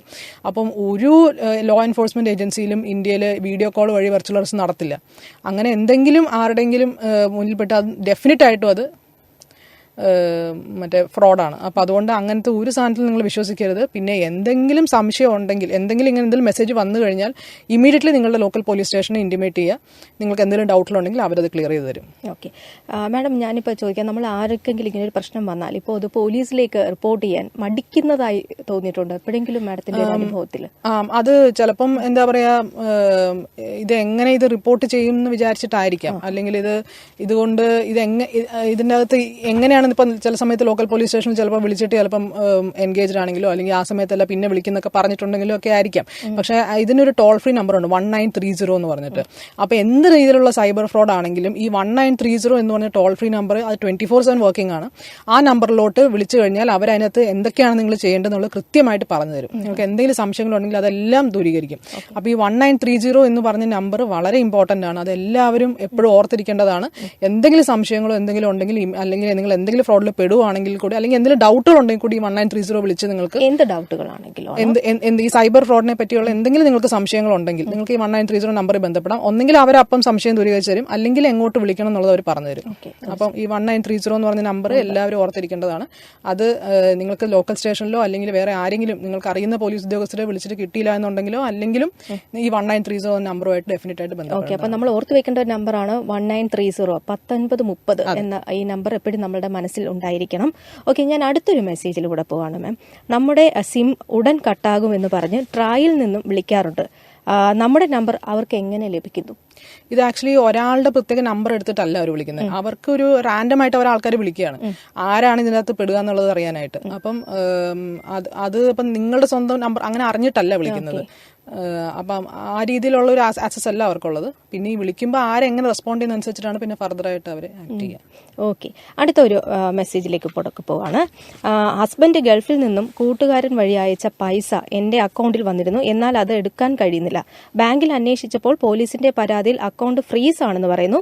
പോലീസ് സ്റ്റേഷനിൽ ചെന്നപ്പോൾ മഹാരാഷ്ട്രയിലുള്ള ഒരാളുടെ പരിധിയിലാണ് എന്റെ അക്കൗണ്ട് ഫ്രീസ് ആയതെന്നും പറഞ്ഞു. എന്താണ് ഇതിന്റെ ഒരു പ്രതിവിധി? ആക്ച്വലി ഗൾഫിൽ നിന്നോ അല്ലെ പുറം രാജ്യങ്ങളിൽ നിന്നോ പൈസ നിങ്ങളുടെ അക്കൗണ്ടിലോട്ട് ഇടുന്നുണ്ടെങ്കിൽ അത് മണി എക്സ്ചേഞ്ച് ഉപയോഗിച്ച് മാത്രം ഇടുന്നതാണ് ഏറ്റവും സേഫസ്റ്റ് വഴി. വേറെ ആരെങ്കിലും ഏൽപ്പിച്ച് പിന്നെ അവർ പൈസ ഇടുമ്പോൾ എന്താണെന്ന് വെച്ചാൽ നമുക്കറിയില്ല അവരേത് സോഴ്സിൽ നിന്നാണ് പൈസ കളക്ട് ചെയ്യുന്നുള്ളത്. അപ്പോൾ അതുകൊണ്ട് മണി എക്സ്ചേഞ്ച് വഴി പൈസ ഇടുന്നതാണ് ഏറ്റവും സേഫസ്റ്റ് വഴി. ഈ പല സമയങ്ങളിലും എന്താണ് സംഭവിക്കുന്നത് വെച്ച് കഴിഞ്ഞാൽ വേറെ ആരെങ്കിലും ഏൽപ്പിക്കും പൈസ ഇടാനായിട്ട്. അയാൾ വേറെ ആയാലും വെച്ചാൽ അതിനൊരു ചെയിൻ ഉണ്ടാവാം. അപ്പൊ അതിനകത്ത് ചെയിനിലുള്ള ഏതെങ്കിലും ഒരാൾ ചിലപ്പം മിക്കവാറും ഈ പറഞ്ഞതുപോലെ ഈ സൈബർ ഒഫൻസുകളിൽ പെട്ടേക്കുന്ന പൈസന്റെ ഒരു അംശം കൈപ്പറ്റിയിട്ടായിരിക്കണം ഡെപ്പോസിറ്റ് ആ പൈസ ട്രാൻസ്ഫർ തന്നിട്ടുള്ളത്. അപ്പൊ അങ്ങനെ വരുമ്പോൾ എന്താണെന്ന് വെച്ച് കഴിഞ്ഞാൽ എവിടെ ഏത് സ്റ്റേറ്റിലാണോ ഇതിന്റെ ഒഫൻസ് റിപ്പോർട്ട് ചെയ്യപ്പെട്ടേക്കുന്നത് അതിന്റെ ഏതൊക്കെ ബാങ്കിലോട്ടാണ് പൈസ പോയിട്ടുള്ളതെന്നുള്ളത് അപ്പൊ തന്നെ ഒരു ഓട്ടോമാറ്റിക് ഇതുണ്ട് ഇപ്പം അത് ഡിറ്റക്ട് ചെയ്യാനായിട്ട്. അപ്പൊ ആ പോയേക്കുന്ന പൈസയെല്ലാം ഇമ്മീഡിയറ്റ് ആയിട്ട് ഫ്രീസ് ആവും. അപ്പൊ അതിനകത്ത് നിന്നൊരു പോംവഴി എന്ന് പറയുന്നത് ആ ഏത് സ്റ്റേറ്റിലാണ് ഈ ഒഫൻസീവ് റിപ്പോർട്ട് അവിടെ ബന്ധപ്പെടുക എന്നുള്ളതാണ്. പക്ഷെ ബന്ധപ്പെട്ടാലും ഈ ഒരു പ്രശ്നമുണ്ട്. കാരണം ഓൾറെഡി ഒരു വിക്ടിമിന്റെ പൈസയാണത്. ഒരാളുടെ ഇപ്പം 1 കോടി രൂപയിൽ നിന്ന് ചിലപ്പോൾ 10,000 രൂപയായിരിക്കും ചിലപ്പം ഈ പറഞ്ഞതുപോലെ ഗൾഫിൽ നിന്ന് ഇട്ട് തന്നു എന്ന് പറഞ്ഞിട്ട് നിങ്ങളുടെ അക്കൗണ്ടിലോട്ട് വന്നിരിക്കുന്നത്. അപ്പോൾ ആ 10,000 രൂപ അയാൾക്ക് തിരിച്ചു കിട്ടേണ്ട പൈസയാണ്. അപ്പൊ അതുകൊണ്ട് ഈ എന്താ പറയാ മണി എക്സ്ചേഞ്ച് അല്ലാത്ത വഴികളിലൂടെ പൈസ ഇടാണ്ടിരിക്കുക പരമാവധി എന്നുള്ളതാണ് ഈ കാര്യത്തിൽ നമുക്ക് ചെയ്യാൻ പറ്റുന്നത്. മാഡം, ഞാൻ ഈ അടുത്ത സമയത്ത് കേട്ടതാണ് ഈ നമ്മുടെ കർണാടക സർക്കാർ കുറേയേറെ നമ്പറുകൾ ജാഗ്രത പുലർത്തുക എന്ന് പറഞ്ഞ് കുറച്ച് നമ്പർ കൊടുത്തിട്ടുണ്ടെന്ന് പറയുന്നുണ്ട്. ഇങ്ങനെ നമ്മളുടെ സർക്കാർ എന്തെങ്കിലും തരത്തിൽ നിങ്ങളുടെ നമ്പർ ഹാക്ക് ചെയ്യപ്പെടാം, ഈ നമ്പറുകൾ സൂക്ഷിക്കുക എന്ന് പറഞ്ഞു തരാൻ പറ്റുന്ന എന്തെങ്കിലും നമ്പറുകൾ ഇപ്പോൾ നിലവിലുണ്ടോ? ഇല്ല, നമ്മൾ അങ്ങനെ ഒരു നമ്പറുകൾ ലിസ്റ്റ് ഔട്ട് ചെയ്തിട്ടില്ല. പക്ഷേ നോർമലി നമ്മൾ അൺനോൺ ആയിട്ടുള്ള നമ്പേഴ്സ് ആവശ്യമില്ലാണ്ട് നമ്മൾ എടുക്കാണ്ടിരിക്കുക എന്നുള്ളത് നമുക്ക് ചെയ്യാൻ പറ്റും. അതുപോലെ തന്നെ ഈ മറ്റേ വെർച്വൽ നമ്പേഴ്സ് ഇപ്പോൾ കുറേ എണ്ണം നമുക്ക് കിട്ടും, എസ്പെഷ്യലി ഇന്ത്യയുടെ കോഡ് ഇല്ലാണ്ട് വേറെ കോഡുകളുള്ളത്, വേറെ രാജ്യങ്ങളുടെ കോഡുകളുള്ളത്. അപ്പം അങ്ങനത്തെയൊക്കെ നിങ്ങൾക്ക് പുറത്ത് ആരെയും നിങ്ങളുടെ ബന്ധുക്കളോ ആരും ഇല്ലാന്നുണ്ടെങ്കിൽ നിങ്ങൾ ആ ഫോണൊന്നും സത്യം പറഞ്ഞാൽ അറ്റൻഡ് ചെയ്യേണ്ട ആവശ്യമില്ല. അതെ. ഓക്കെ, അടുത്തൊരു മെസ്സേജിലേക്ക് കൂടെ പോവാണ്. എന്റെ മകന്റെ അടുക്കൽ ഒരു കൂട്ടുകാരൻ സമീപിച്ചിട്ട് ബാങ്ക് അക്കൗണ്ട് എടുത്തു കൊടുക്കാമോ എന്നും ഗൾഫിൽ നിന്നും അവന്റെ ബന്ധുവിന് കുറച്ച് കാശ് നിയമപരമായി അയക്കാനാണെന്നും അങ്ങനെ കാശ് എടുത്തു കൊടുത്താൽ കമ്മീഷൻ കിട്ടുമെന്നും പറഞ്ഞു. ഇങ്ങനെ ചെയ്താൽ നിയമപരമായി എന്തെങ്കിലും പ്രശ്നമുണ്ടോ? ഡെഫിനറ്റ് ആയിട്ട് പ്രശ്നമുണ്ട്. ഇത് ഒരു കാരണവശാലും ചെയ്യരുത്. നമ്മളെടുക്കുന്ന അക്കൗണ്ടോ നമ്മളെടുക്കുന്ന സിമ്മോ നമ്മൾ വേറൊരാൾക്ക്, എസ്പെഷ്യലി നമ്മൾ അറിയാത്ത ഒരാൾക്ക് ഒരു കാരണവശാലും നമ്മൾ കൊടുക്കരുത്. ഇത് വളരെ ഒരു എന്താ പറയുക, എല്ലാ സൈബർ ഫിനാൻഷ്യൽ ഫ്രോഡ് കേസുകളിലും ഇതാണ് ഒരു കോമൺ ആയിട്ടുള്ള ഒരു മോഡസ്. എന്ന് വെച്ച് കഴിഞ്ഞാൽ വേറെ ആൾക്കാരുടെ പേരിലുള്ള അക്കൗണ്ടുകൾ എടുക്കും, ആ അക്കൗണ്ടുകളിലോട്ടാണ് പൈസ പോകുന്നത്. എന്നിട്ട് ഏതെങ്കിലും ഒരു പോയിന്റിൽ നിന്ന് ഇത് വിഡ്രോ ചെയ്യും. ആ വിഡ്രോ ചെയ്യുന്ന ആളെയാണ് നോർമലി പോലീസ് പോയിട്ട് അറസ്റ്റ് ചെയ്യുന്നത്. അതും ആ അക്കൗണ്ട് എടുത്ത ആരുടെ പേരിലാണ് അക്കൗണ്ട് എടുക്കുന്നത് അയാളും അതിൻ്റെ അകത്ത് പ്രതിയാവും. അപ്പം അതുകൊണ്ട് ഒരു കാരണവശാലും നമ്മളുടെ പേരിലുള്ള അക്കൗണ്ടുകളോ നമ്മളുടെ സിം കാർഡുകളോ വേറൊരാൾക്ക് ഷെയർ ചെയ്യാൻ പാടില്ല. നമ്മൾ KYC കൊടുത്ത് നമ്മളെടുത്ത അക്കൗണ്ട് ആണെങ്കിൽ അതിന്റെ പൂർണ്ണ ഉത്തരവാദിത്വം നമ്മളുടെ അടുത്താണ്. അപ്പം അതുകൊണ്ട് തന്നെ അതിനകത്ത് നമുക്ക് റെസ്പോൺസിബിലിറ്റി ഇല്ലാന്നും പറയാൻ കഴിയില്ല. അപ്പം അതുകൊണ്ട് ഇങ്ങനെ ഈ അക്കൗണ്ട് എടുത്ത് വേറെ ആൾക്ക് ഷെയർ ചെയ്യുന്ന ഒരു കാര്യം ഒരു കാരണവശാലും ചെയ്യരുത്. ഈ സൈബർ തട്ടിപ്പ് എന്നതുപോലെ തന്നെയാണ് ഈ സൈബർ കുറ്റകൃത്യവും എന്ന് പറഞ്ഞു. അപ്പം ഇതിൽ ഈ കുട്ടികൾ എത്രത്തോളം ഈ സൈബർ കുറ്റകൃത്യങ്ങളിൽ ബലിയാടാവുന്നുണ്ട്? നമ്മുടെ കുട്ടികൾ ഒരുപാട് മൊബൈൽ ഉപയോഗിക്കുകയാണല്ലോ, ഈ സാഹചര്യം അങ്ങനെ എത്രത്തോളം കാര്യങ്ങൾ റിപ്പോർട്ട് ചെയ്യപ്പെടുന്നുണ്ട് മാഡം? ആക്ച്വലി കുറച്ച് അധികം തന്നെ റിപ്പോർട്ട് ആവുന്നുണ്ട്. എനിക്ക് തോന്നുന്നു ചില രാജ്യങ്ങളിലൊക്കെ ശരിക്കും പറഞ്ഞാൽ ഇപ്പോൾ ഒരു 3 years വരെ മൊബൈൽ ഫോൺ യൂസ് ചെയ്യാനേ പാടില്ല, കാണിക്കാനേ കുട്ടികളെ പാടില്ല എന്ന് പറഞ്ഞിട്ടുള്ള നിയമങ്ങൾ വന്നിട്ടുണ്ട്. ചില സ്ഥലങ്ങളിൽ 14 വയസ്സിന് ശേഷം മാത്രമേ കുട്ടികൾക്ക് മൊബൈൽ ഫോൺ, അല്ലെങ്കിൽ 16 വയസ്സിന് ശേഷം മാത്രമേ മൊബൈൽ ഫോൺ ആക്സസ് കൊടുക്കാൻ പാടുള്ളൂ എന്നുള്ള ഇതുണ്ട്. അപ്പം ഈ മൊബൈൽ ഫോണ് കൊണ്ട് കുട്ടികളെ ബാധിക്കുന്ന ഒരു ഇഷ്യൂസിലോട്ട് പോകുന്നത് വളരെ അധികമാണ്. ഇൻഫാക്ട് നമുക്കിപ്പം ഒരു ഡിജിറ്റൽ ഡി അഡിക്ഷൻ എന്ന് പറഞ്ഞിട്ട് ഒരു പ്രോഗ്രാം തന്നെ പോലീസിൻ്റെതായിട്ടുണ്ട്. ഈ ഡിജിറ്റൽ അഡിക്ഷൻ കാരണം പെട്ടുപോകുന്ന ആൾക്കാർക്ക് ഡി അഡിക്ഷൻ കൊടുക്കാനായിട്ട്. അതിനകത്ത് ഈ പറഞ്ഞതുപോലെ മിക്കവാറും കുട്ടികളാണ് അഡിക്റ്റഡ് ആയി പോകുന്നത്. പിന്നെ ഈ മറ്റേ സോഷ്യൽ മീഡിയ ഒരു വെർച്വൽ റിയാലിറ്റിയിൽ ഒരു പാരലായിട്ട് ജീവിക്കുന്ന ഒരു അവസ്ഥയാണല്ലോ ഇന്നത്തെ ഒത്തിരി അധികം യൂസ് വരുമ്പം. അതും ആ ജീവിതം എന്താണ് അതിനകത്ത് സംഭവിക്കുന്നത് എന്നുള്ളതിനെ പറ്റി ഒരു മോണിറ്ററിങ് ഇല്ല താനും. അപ്പം കുട്ടികൾക്ക് മൊബൈൽ ഫോൺ ഇനി കൊടുക്കുന്നുണ്ടെങ്കിൽ തന്നെ അതിലെ ആക്സസ് എല്ലാം തന്നെ നിയന്ത്രിച്ച് വെച്ചിട്ട് വേണം കൊടുക്കാനായിട്ട്. ഇനി അത് അറിയില്ല എന്നുണ്ടെങ്കിൽ കൊടുക്കാണ്ടിരിക്കുന്നത് തന്നെയാണ് ബെറ്റർ. പിന്നെ ഈ കുട്ടികൾ എസ്പെഷ്യലി ഈ പോക്സോ കേസുകൾ തന്നെ ഇഷ്ടംപോലെ റിപ്പോർട്ടാവുന്നത് ഈ പറഞ്ഞതുപോലെ ഇൻസ്റ്റാഗ്രാം വഴിയോ അല്ലെങ്കിൽ വേറെ എന്തെങ്കിലും സോഷ്യൽ മീഡിയ അക്കൗണ്ടുകൾ വഴി ഒരു പരിചയമില്ലാത്ത ആൾക്കാരായിട്ട് പരിചയമായി, പിന്നെ അവരുമായിട്ട് സംസാരിച്ച് തുടങ്ങി, പിന്നെ അതിങ്ങനെ ഒരു സ്നേഹത്തിലോട്ടൊക്കെ കടന്ന് ചിലത് ഓഫ് കോഴ്സ് ജെന്യൂൻ ആയിട്ടുള്ള അഫയറുകളൊക്കെ ആയിരിക്കും, പക്ഷെ ചിലത് ശരിക്കും പറഞ്ഞാൽ കുട്ടികളെ എക്സ്പ്ലോയിറ്റ് ചെയ്യുന്നൊരു സിറ്റുവേഷനിലോട്ട് മാറുകയാണ്. അപ്പം ഈ കുട്ടികൾക്ക് മൊബൈൽ ഫോൺ കൊടുക്കുന്ന സമയത്ത് അതിൽ പേരൻസ് ഡെഫിനറ്റ് ആയിട്ട് അവരുടെ പാരന്റൽ കൺട്രോളിന്റെ സെറ്റിംഗ്സും എല്ലാം ചെയ്തിട്ട് വേണം കൊടുക്കാനായിട്ട്. ഓക്കെ, നമുക്ക് അടുത്തൊരു മെസ്സേജിലേക്ക് പോകാം. നമ്മുടെ ശ്രോതാവ് ചോദിച്ചിരിക്കുന്നതാണ്, ഓൺലൈൻ ലോൺ ആപ്പുകൾ എത്രത്തോളം വിശ്വാസയോഗ്യമാണ്? അവരുടെ ചതിയിൽപ്പെട്ടാൽ എന്തു ചെയ്യും? ലോൺ ആപ്പുകൾ ഒരു കാരണവശാലും വിശ്വസിക്കാൻ പാടില്ല. ആർക്കെങ്കിലും ലോൺ എടുക്കണമെന്നുണ്ടെങ്കിൽ ഒന്നെങ്കിൽ നിങ്ങൾക്ക് കൃത്യമായിട്ട് അറിയുന്ന ബാങ്കുകളിൽ നിന്ന് മാത്രം ലോൺ എടുക്കുക, അല്ലെങ്കിൽ വേറെ സൊസൈറ്റികളിൽ നിന്ന് ലോൺ എടുക്കുക. അല്ലാണ്ട് ലോൺ ആപ്പ് വഴിയുള്ള ലോണുകളെല്ലാം തന്നെ ഓൾമോസ്റ്റ് എല്ലാം തന്നെ തട്ടിപ്പായിരിക്കാനാണ് നല്ല സാധ്യത. പിന്നെ ഇതിൻ്റെ അകത്ത് ഈ പറഞ്ഞതുപോലെ നമ്മളുടെ അടുത്ത് അവർ കുറേ ഡീറ്റെയിൽസ് ചോദിക്കും, ആധാർ കാർഡ്, അതേപോലെ തന്നെ വേറെ ഫോട്ടോസ്. ഈ ലോൺ എടുത്തതിന് ശേഷം പിന്നെ അതിൻ്റെ എത്രയോ ഇരട്ടിയാണ് പല സമയത്തും തിരിച്ചടയ്ക്കാനായിട്ട് പറയുന്നതും. പിന്നെ ഈ പറഞ്ഞതുപോലെ നമ്മുടെ ഫോട്ടോസോ നമ്മുടെ ID കാർഡോ ഉപയോഗിച്ച് നമ്മുടെ ഫോട്ടോസ് മോർഫ് ചെയ്ത് ഇൻഫാക്ട് ഈ ലോൺ ആപ്പ് ചില സമയത്ത് ഇൻസ്റ്റാൾ ചെയ്യുന്ന സമയത്ത് നമ്മളുടെ ഫോണിൽ നിന്നുള്ള ഇഷ്ടം പോലെ ഡേറ്റ അവർ ഗ്രാബ് ചെയ്യും. നമ്മുടെ കോൺടാക്ട് ലിസ്റ്റ്, ചിലപ്പോൾ നമ്മൾ അറിയാണ്ട് തന്നെ നമ്മുടെ ഗാലറി കയറി അവർ ചിലപ്പോൾ ഫോട്ടോസ് ഗ്രാബ് ചെയ്യും. അപ്പം അത് ഗ്രാബ് ചെയ്ത് നമുക്കത് പിന്നെ നമ്മുടെ കൺട്രോൾ അല്ലാണ്ടാവും. അപ്പോൾ അത് പിന്നെ മോർഫ് ചെയ്തിട്ട് വേറെ ആൾക്കാർക്ക് അയച്ചു കൊടുക്കുക, അത് വെച്ച് ത്രെട്ടൻ ചെയ്യുക, പിന്നെ അതിൽ നിന്ന് നമ്മൾ കൂടുതൽ പൈസ നമ്മുടെ അടുത്ത് നിന്ന് എക്സ്റ്റോർട്ട് ചെയ്ത് വാങ്ങുക. അപ്പോൾ അതുകൊണ്ട് ഈ ലോൺ ആപ്പുകൾ വളരെ അൺസേഫ് ആണ്. അത് പരമാവധി അവോയ്ഡ് ചെയ്യുന്നതാണ് ഏറ്റവും ബെറ്റർ. മാഡത്തിന്റെ ഒരു അഭിപ്രായത്തിൽ ഈ ചെറുപ്പക്കാരാണോ അതോ പ്രായമായ ആളുകളാണോ ഇതിൽ കൂടുതൽ പെട്ടുപോകുന്നതായിട്ട് തോന്നിയിട്ടുള്ളത്? എനിക്ക് തോന്നുന്നത് ഫിനാൻഷ്യൽ ഫ്രോഡ് കേസുകളിൽ കുറച്ച് പ്രായമുള്ള ആൾക്കാരാണ്. കാരണം എനിക്ക് തോന്നുന്നത് ആ ഒരു സമയത്താണല്ലോ ഇങ്ങനെ ഇൻവെസ്റ്റ് ചെയ്യണം, എന്തെങ്കിലും പ്രോഫിറ്റ് ഉണ്ടാവണം. യങ് ആയിട്ടുള്ള ആൾക്കാർക്ക് എനിക്ക് തോന്നുന്നു അങ്ങനത്തെ ഒരു ചിന്ത കുറച്ചും കൂടെ കുറവായിരിക്കും. ഇപ്പം കിട്ടുന്ന പൈസ ഇത്ര ഇൻവെസ്റ്റ് ചെയ്ത് കുറെ പൈസ വീട് വെക്കണം, അങ്ങനത്തെ ഒക്കെ താല്പര്യം കുറച്ചും കൂടെ പ്രായമായി കഴിയുമ്പോഴാണല്ലോ വരുന്നത്. അതുകൊണ്ടായിരിക്കാം ചിലപ്പം അവരെ ഉദ്ദേശിച്ച് തന്നെ ആയിരിക്കും അപ്പൊ കുറെ ആളുകൾ ഇറങ്ങിയിട്ടുള്ളതെന്ന് തോന്നുന്നല്ലേ. ഓക്കെ, അപ്പൊ ആവശ്യങ്ങൾ മനസ്സിലാക്കുമ്പോഴും നമ്മൾ തട്ടിപ്പിൽ പെടാതിരിക്കുക കേട്ടോ, അതാണ് പറയാനുള്ളത്. അപ്പൊ എന്തായാലും അടുത്തൊരു ചോദ്യത്തിലേക്ക് പോവാണ്. എന്റെ ഫോട്ടോ വെച്ച് ആരോ ഇൻസ്റ്റാഗ്രാമിൽ ഫേക്ക് ID ഉണ്ടാക്കി, ഞാൻ എന്ത് ചെയ്യണം? അത് ഇമീഡിയറ്റ് ആയിട്ട് പോലീസിൽ അറിയിക്കുക. ഒന്നെങ്കിൽ 1930 വിളിച്ചറിയിക്കുക, അല്ലാന്നുണ്ടെങ്കിൽ cybercrime.gov.in എന്ന് പറഞ്ഞിട്ടുള്ള ഒരു ഗവൺമെന്റിന്റെ വെബ്സൈറ്റ് ഉണ്ട്, അങ്ങോട്ടേക്ക് മെയിൽ അയക്കുക. അല്ലെങ്കിൽ നിങ്ങൾ ലോക്കൽ പോലീസ് സ്റ്റേഷനിൽ അറിയിക്കുക, നിങ്ങളുടെ SP നെ അറിയിക്കുക. സൈബർ ക്രൈം, നിങ്ങൾ എല്ലാ ജില്ലയിലും ഒരു സൈബർ ക്രൈം പോലീസ് സ്റ്റേഷൻ ഉണ്ട്, അവിടെ അറിയിക്കുക. ഏതെങ്കിലും സ്ഥലത്ത് അറിയിക്കുക. ഈ മോർഫ് ചെയ്ത അക്കൗണ്ടിന്റെ ഒരു സ്ക്രീൻഷോട്ട് എടുത്ത് വെക്കുക, അതിന്റെ URL കിട്ടുന്ന രീതിയിലുള്ള സ്ക്രീൻഷോട്ട് എടുത്ത് വെക്കുക. ഇത്രയും കാലം നിങ്ങൾ ചെയ്യേണ്ടത്. അപ്പോൾ ഇങ്ങനെ നമ്മൾ പോലീസ് റിപ്പോർട്ട് ആകുമ്പോൾ ഈ അക്കൗണ്ട് ബ്ലോക്ക് ചെയ്യാനും റിമൂവ് ചെയ്യാനായിട്ട് നമ്മൾ റെസ്പെക്റ്റീവ് സോഷ്യൽ മീഡിയ അക്കൗണ്ടിന് നമ്മൾ റിക്വസ്റ്റ് കൊടുക്കും. അത് പ്രകാരം അവർക്ക് എല്ലാ ഇതിനൊരു സമയത്തിന്റെ മാനദണ്ഡമുണ്ട്, IT റൂൾസ് പ്രകാരം. അപ്പം ആ സമയത്തിനുള്ള അവരത് റിമൂവ് ചെയ്യേണ്ടതാണ് ലോ എൻഫോഴ്സ്മെന്റ് ഏജൻസി റിപ്പോർട്ട് ചെയ്തതിനു ശേഷം. പിന്നെ ബാക്കിയുള്ളത് നമ്മുടെ ഇൻവെസ്റ്റിഗേഷന്റെ ഭാഗമായിട്ട്, അത് എവിടെ നിന്നാണ് IP എന്നൊക്കെയുള്ള, അത് പിന്നെ ബാക്കി ഇൻവെസ്റ്റിഗേഷന്റെ ഭാഗമായിട്ട് നടക്കുന്ന കാര്യങ്ങളാണ്. പക്ഷെ ഇങ്ങനെ ഒരു സാധനം നിങ്ങളുടെ ശ്രദ്ധയിൽപ്പെടുമ്പോൾ ഇമ്മീഡിയറ്റ് ആയിട്ട് ചെയ്യേണ്ടത് പോലീസിനെ അറിയിക്കുക, അതിന്റെ URL കിട്ടുന്ന രീതിയിൽ സ്ക്രീൻഷോട്ട് എടുത്ത് വെക്കുക എന്നുള്ളതാണ്. ഓക്കെ, എനിക്ക് തോന്നുന്നു പലപ്പോഴും ആളുകൾ ഇത് വന്ന് പറയാം, ഒരു പേടി സാധാരണക്കാരനുണ്ടോ എന്ന് ഞാൻ ഇപ്പൊ ഈ പറഞ്ഞ ഈ കാര്യങ്ങൾ വെച്ചിട്ടുള്ള എൻ്റെ ഒരു സംശയമാണ്.